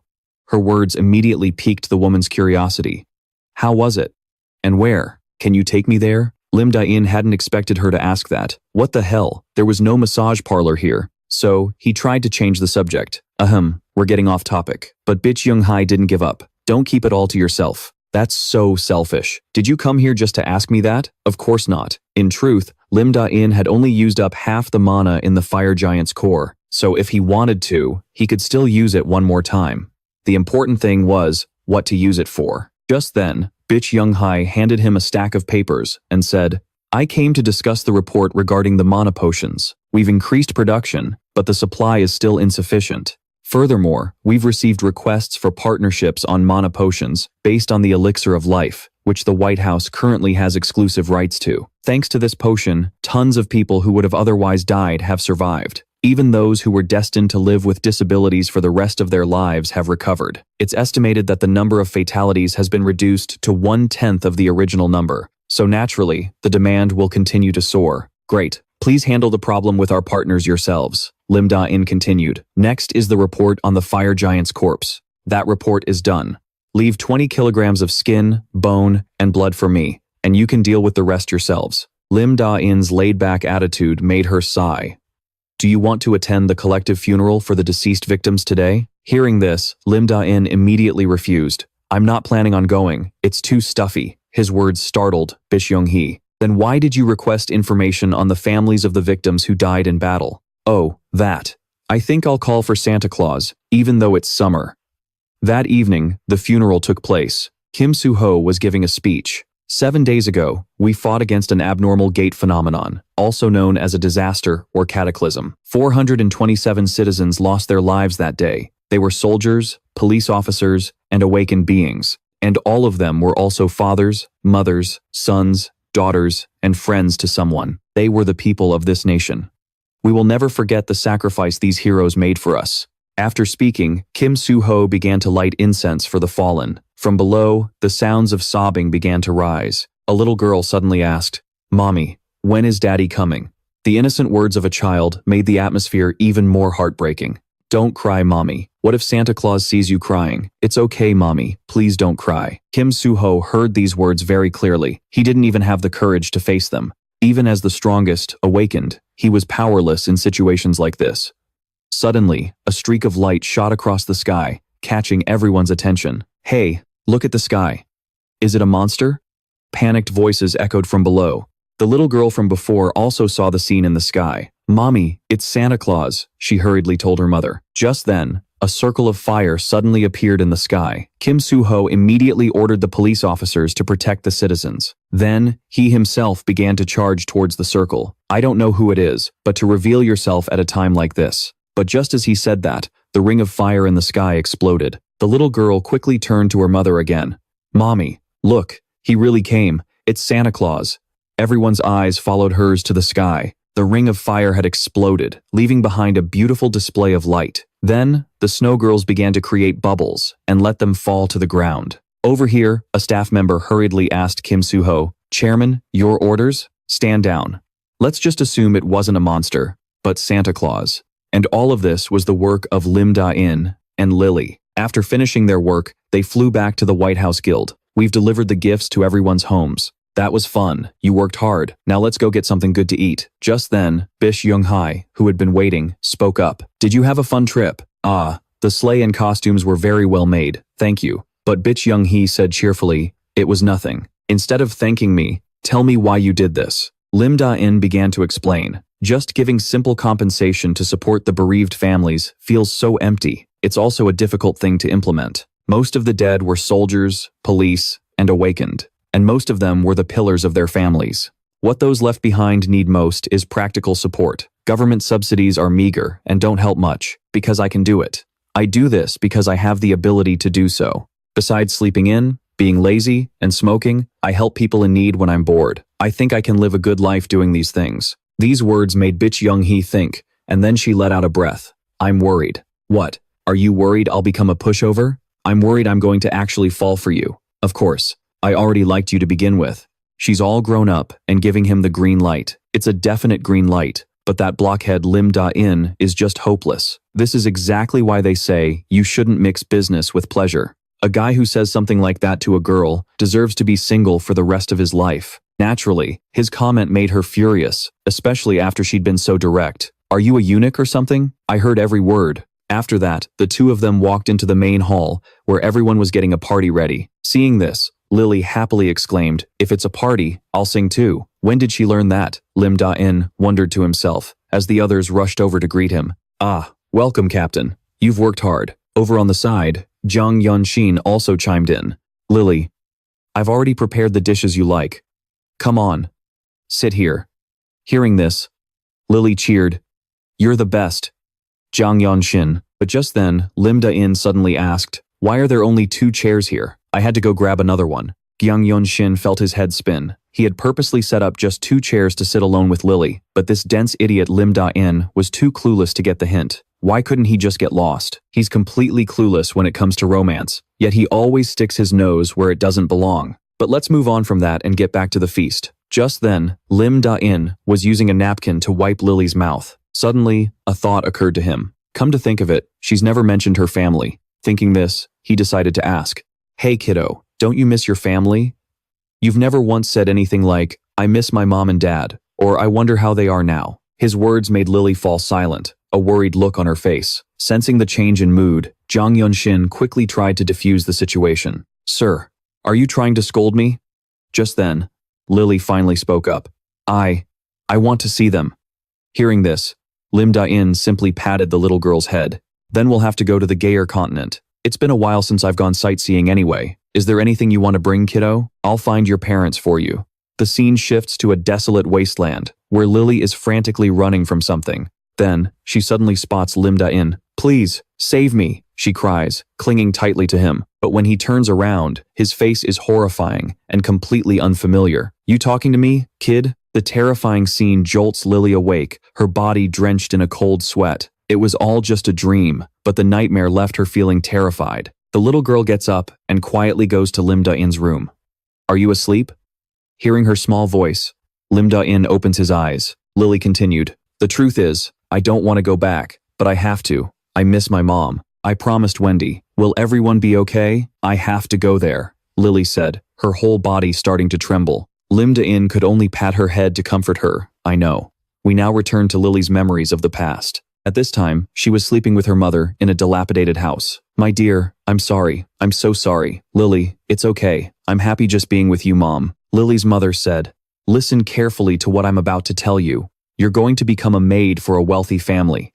If you obey your masters, they won't let you go hungry. Do you understand? I will definitely come back for you. After saying that, she hugged Lily tightly. After that, the little girl was put on a horse-drawn carriage to go to that wealthy family's estate. On the carriage, there were countless other children around Lily's age. All the children were dressed in rags, and while Lily was observing the others, a voice suddenly spoke up beside her. What's your name? These words came from a little blonde girl. Before Lily could answer, she introduced herself. My name is Wendy. It's so cold today. Can I sit closer to you? After saying that, she immediately leaned against Lily. Thanks, you're so warm. How old are you?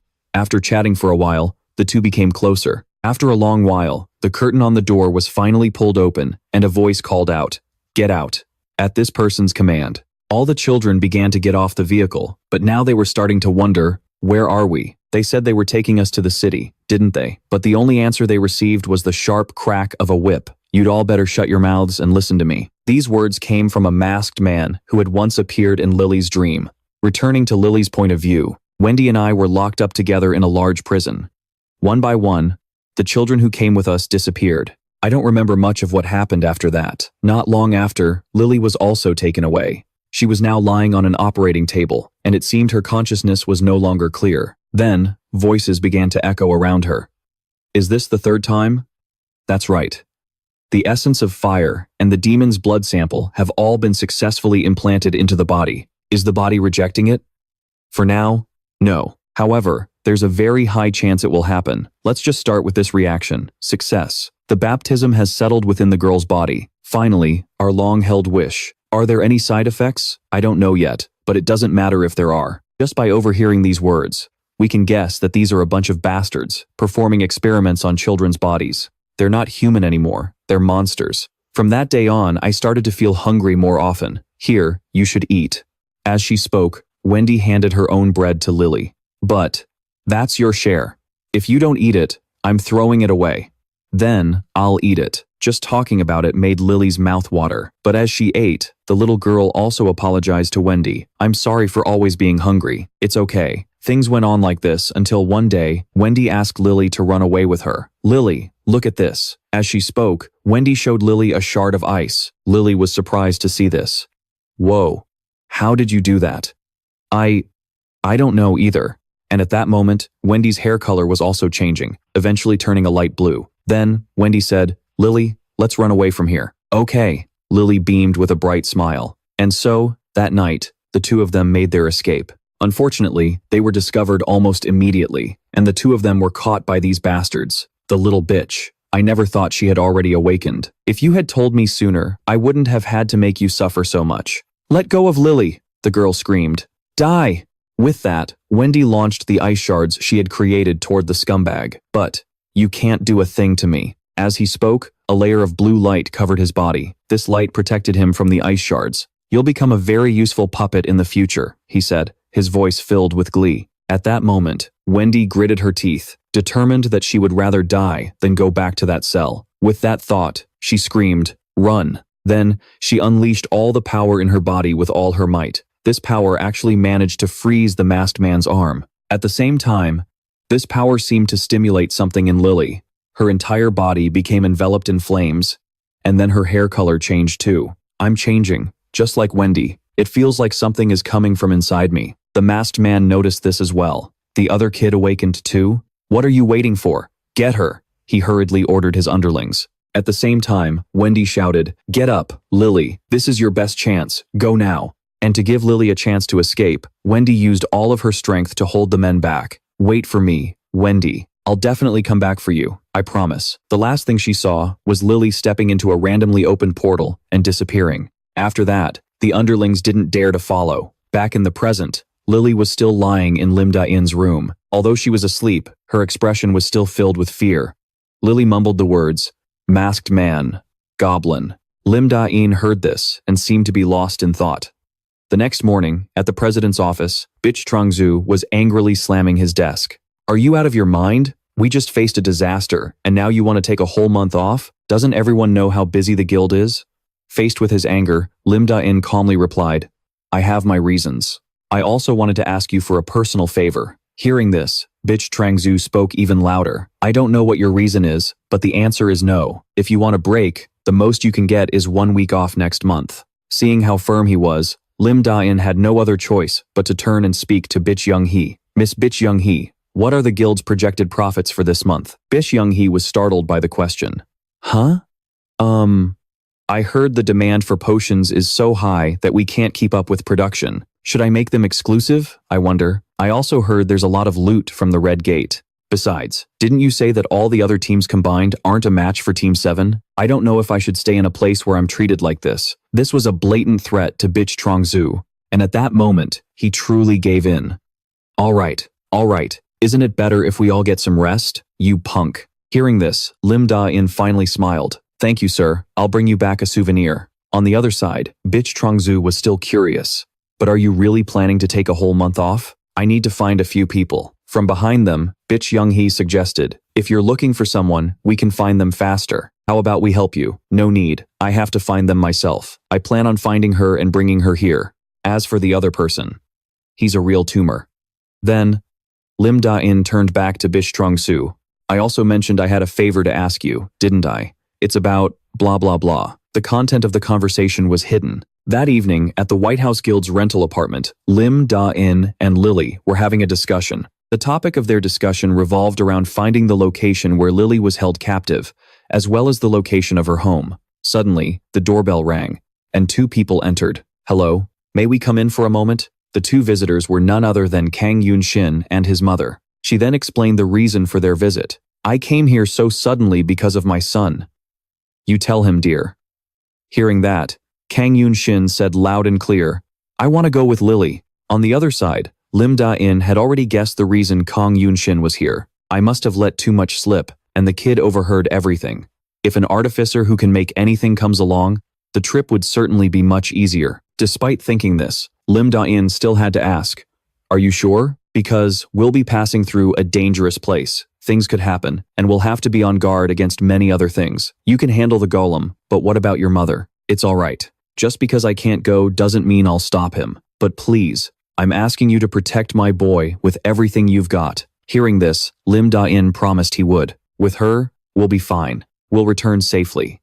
At this moment, Jiang Yonshin also stepped forward and said, Lily Lee, I may be weaker than you, but I'll do my best to help you both. Thanks, Lily Lai replied with a bright smile. That night, at the White House Guild, Lim Dain was still wondering why he had been summoned at this hour. When the elevator stopped, it was the 12th basement floor of the White House. This was also Bitch Trongzu's private training room. You're late, Bitch Trongzu said. Is this what you call 10 minutes early? I've been waiting for so long that I've already warmed up a bit. Who would have thought you'd personally request to spar with me for 3 days, especially after you kept avoiding me whenever I asked before? The reason Lim Dain made such a request was because he needed to increase his strength. Compared to Earth right now, there were quite a few powerful individuals on Continent G. Before I head there, I need to go through some high-intensity sparring to test what level my Daihei martial arts has reached. The chairman is the best among everyone I've ever met. He'll be a suitable opponent. Thinking this, Lim Dain began to draw his sword. I'll be in your care for the next 3 days.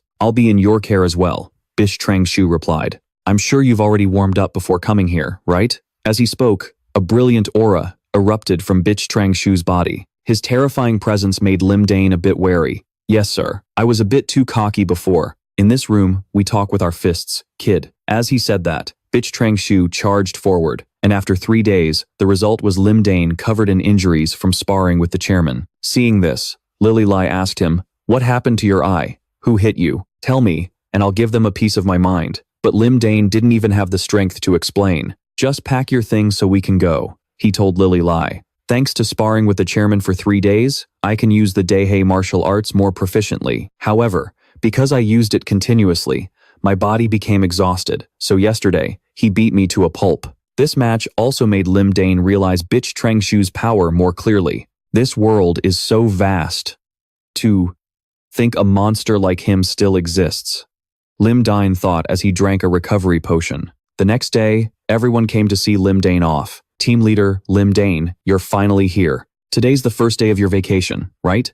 Try not to go getting beaten up anywhere. Thanks to the chairman, I don't think there's any part of me left to be beaten up." Then, Lim Dain turned to give instructions to Wang Guo. "Wang Guo, while I'm gone, you'll be the leader of Team 7. This startled Wang Guo. "Can someone like me really do it? You'd better do a good job. Look after Team 7 properly while I'm not here. And if I come back and hear that you've brought shame upon Team 7. As he spoke, Lim Dain made a throat-slitting gesture. This made Wang Guo cry out, "I'll do my best." Red Bean Bun, understanding his feeling, could only comfort him. Lim Dain also told Red Bean Bun, "You make sure to keep an eye on Wang Guo's performance." "Yes, sir." Then, Lim Dain turned to Big Young Hai. "Ah, and you, Big Young Hai." Hearing this, Big Young Hai immediately closed her eyes, as if she was expecting something. Unfortunately, the dense Lim Dain didn't understand. "What's wrong? Did you get dust in your eye?" As expected, this remark made Big Young Hai furious. "Don't you know what a farewell kiss is? A what? Anyway, please remember to do what I told you. Seriously, team leader, you're always just trying to exploit me, aren't you?" "That's not it. I just don't want to die yet," Lim Dain thought to himself. Because the look in Bitch Trangshu's eyes behind her had become extremely dangerous. If he had said the wrong thing, he would have been erased in an instant. "We're leaving now. Uncle, sis, please take care. We'll be back." The two said their goodbyes to everyone and turned to leave. Just then, Bitch Trangshu turned to tease Big Young Hai. "My beautiful, beloved daughter, why do you look so sad?" "I don't know why, but I have a feeling I won't see him again. I'm just worrying for nothing, right, Dad?" Hearing this, Bitch Trangshu said, "You don't need to worry. Team leader Lim Dain is very strong, especially one of his attacks from yesterday. That move was incredibly dangerous, even for me." "Really, Dad?" "Yes, daughter. When he returns, we'll get back to work properly. But from now until then, let's just do what we can. I also need my own separate training regimen." A while later, in the restricted area, Jiang Yunshin was already there. He saw Lim Dain looking worried and asked, "What's wrong, bro?" "It's nothing. You ready, kid?" "Yes, sir." "Then that's good. You heard what I said before, so I'm sure you'll be fine. But you know, the whole vacation thing was a lie, right? The plan is to travel across dimensions and bring Lily Lai's mother back." Hearing this, Jiang Yunshin was quite calm, as if it were just a trip back to his hometown. "It should be fine, bro. I've also adjusted the golem according to your request. If I press this." As he spoke, he held up his phone screen. Then, with the press of a button, the golem immediately. It transformed into a horse-drawn carriage. The sight left them both completely stunned. Golems already have a transformation function, so I just tweaked it a little to make it turn into a carriage. Hearing this, Lim Dain was at a loss for words. "This is what you call a little?" Zhang Yun then added, "It can transform into other things too." "Yeah, we'll check that out later. For now, just having a carriage is good enough." With that, Lim Dain stepped forward to open the gate. In front of him was a sphere of light, and Lim Dain began to draw a magic circle directly beneath it. The continent of Gaia and Earth are connected, separated only by a single door. Normally, the gate stays closed and only reopens automatically after a year, but if I use this spirit stone, I can open it immediately. With that thought, he clenched the spirit stone in his palm. The stone then emitted a brilliant light, and the magic circle below began to absorb its power, glowing brightly. Seeing this, Lim Dain turned and said, "Get in the carriage, quickly." The carriage was then moved directly in front of the gate. Staring at the portal ahead, Lily began to tremble nervously. "Lily, let's go," Lim Dain said. Hearing his words, she grew more confident. The carriage then charged into the gate, and as soon as they passed through, the portal vanished. In a town somewhere on the continent of Gaia, the scene was utter chaos, with countless fires raging at once. A voice rang out, "Search everywhere, find it." Immediately, hordes of men began slaughtering innocent civilians. It seemed they were killing anyone who wasn't the one they were searching for. Just then, an old man tied to a post cursed at them. "You scoundrels! You will be punished for this. How dare you do this?" But the leader paid him no mind. "Things wouldn't have come to this if you just complied with our demands. If you keep hiding it, you'll be the one to suffer in the end. Do you want to see your family again? Tell me, now. Where did you hide it?" Meanwhile, someone hiding nearby witnessed the entire scene. "Village chief, I'm sorry, but I can't just stand by and watch my benefactor die. Master, forgive me." With that thought, the person prepared to draw their sword and yelled, "Hey, you scoundrels, I know exactly what you're looking for." But just then, a horse-drawn carriage suddenly appeared in the sky, plummeting downwards. This took the bandits by surprise. What in the world just fell out of the sky? The mysterious figure saw it too. What is that? A long-range teleportation spell? It looks like a carriage. At that moment, a voice came from inside. "Oh man, I'm so dizzy." Lim Dain added, "If I'd known it would be this dizzying, I would have just teleported the carriage itself instead of riding inside it." As he spoke, he realized he was surrounded by a group of bandits, or more accurately, he had accidentally crash-landed right where they were. Lily wondered, "What is it? What's happening out there?" But Lim Dain immediately shut the door. "Stay inside for now." A helpless expression crossed Lim Dain's face. Of all the times for this to happen, it had to be now.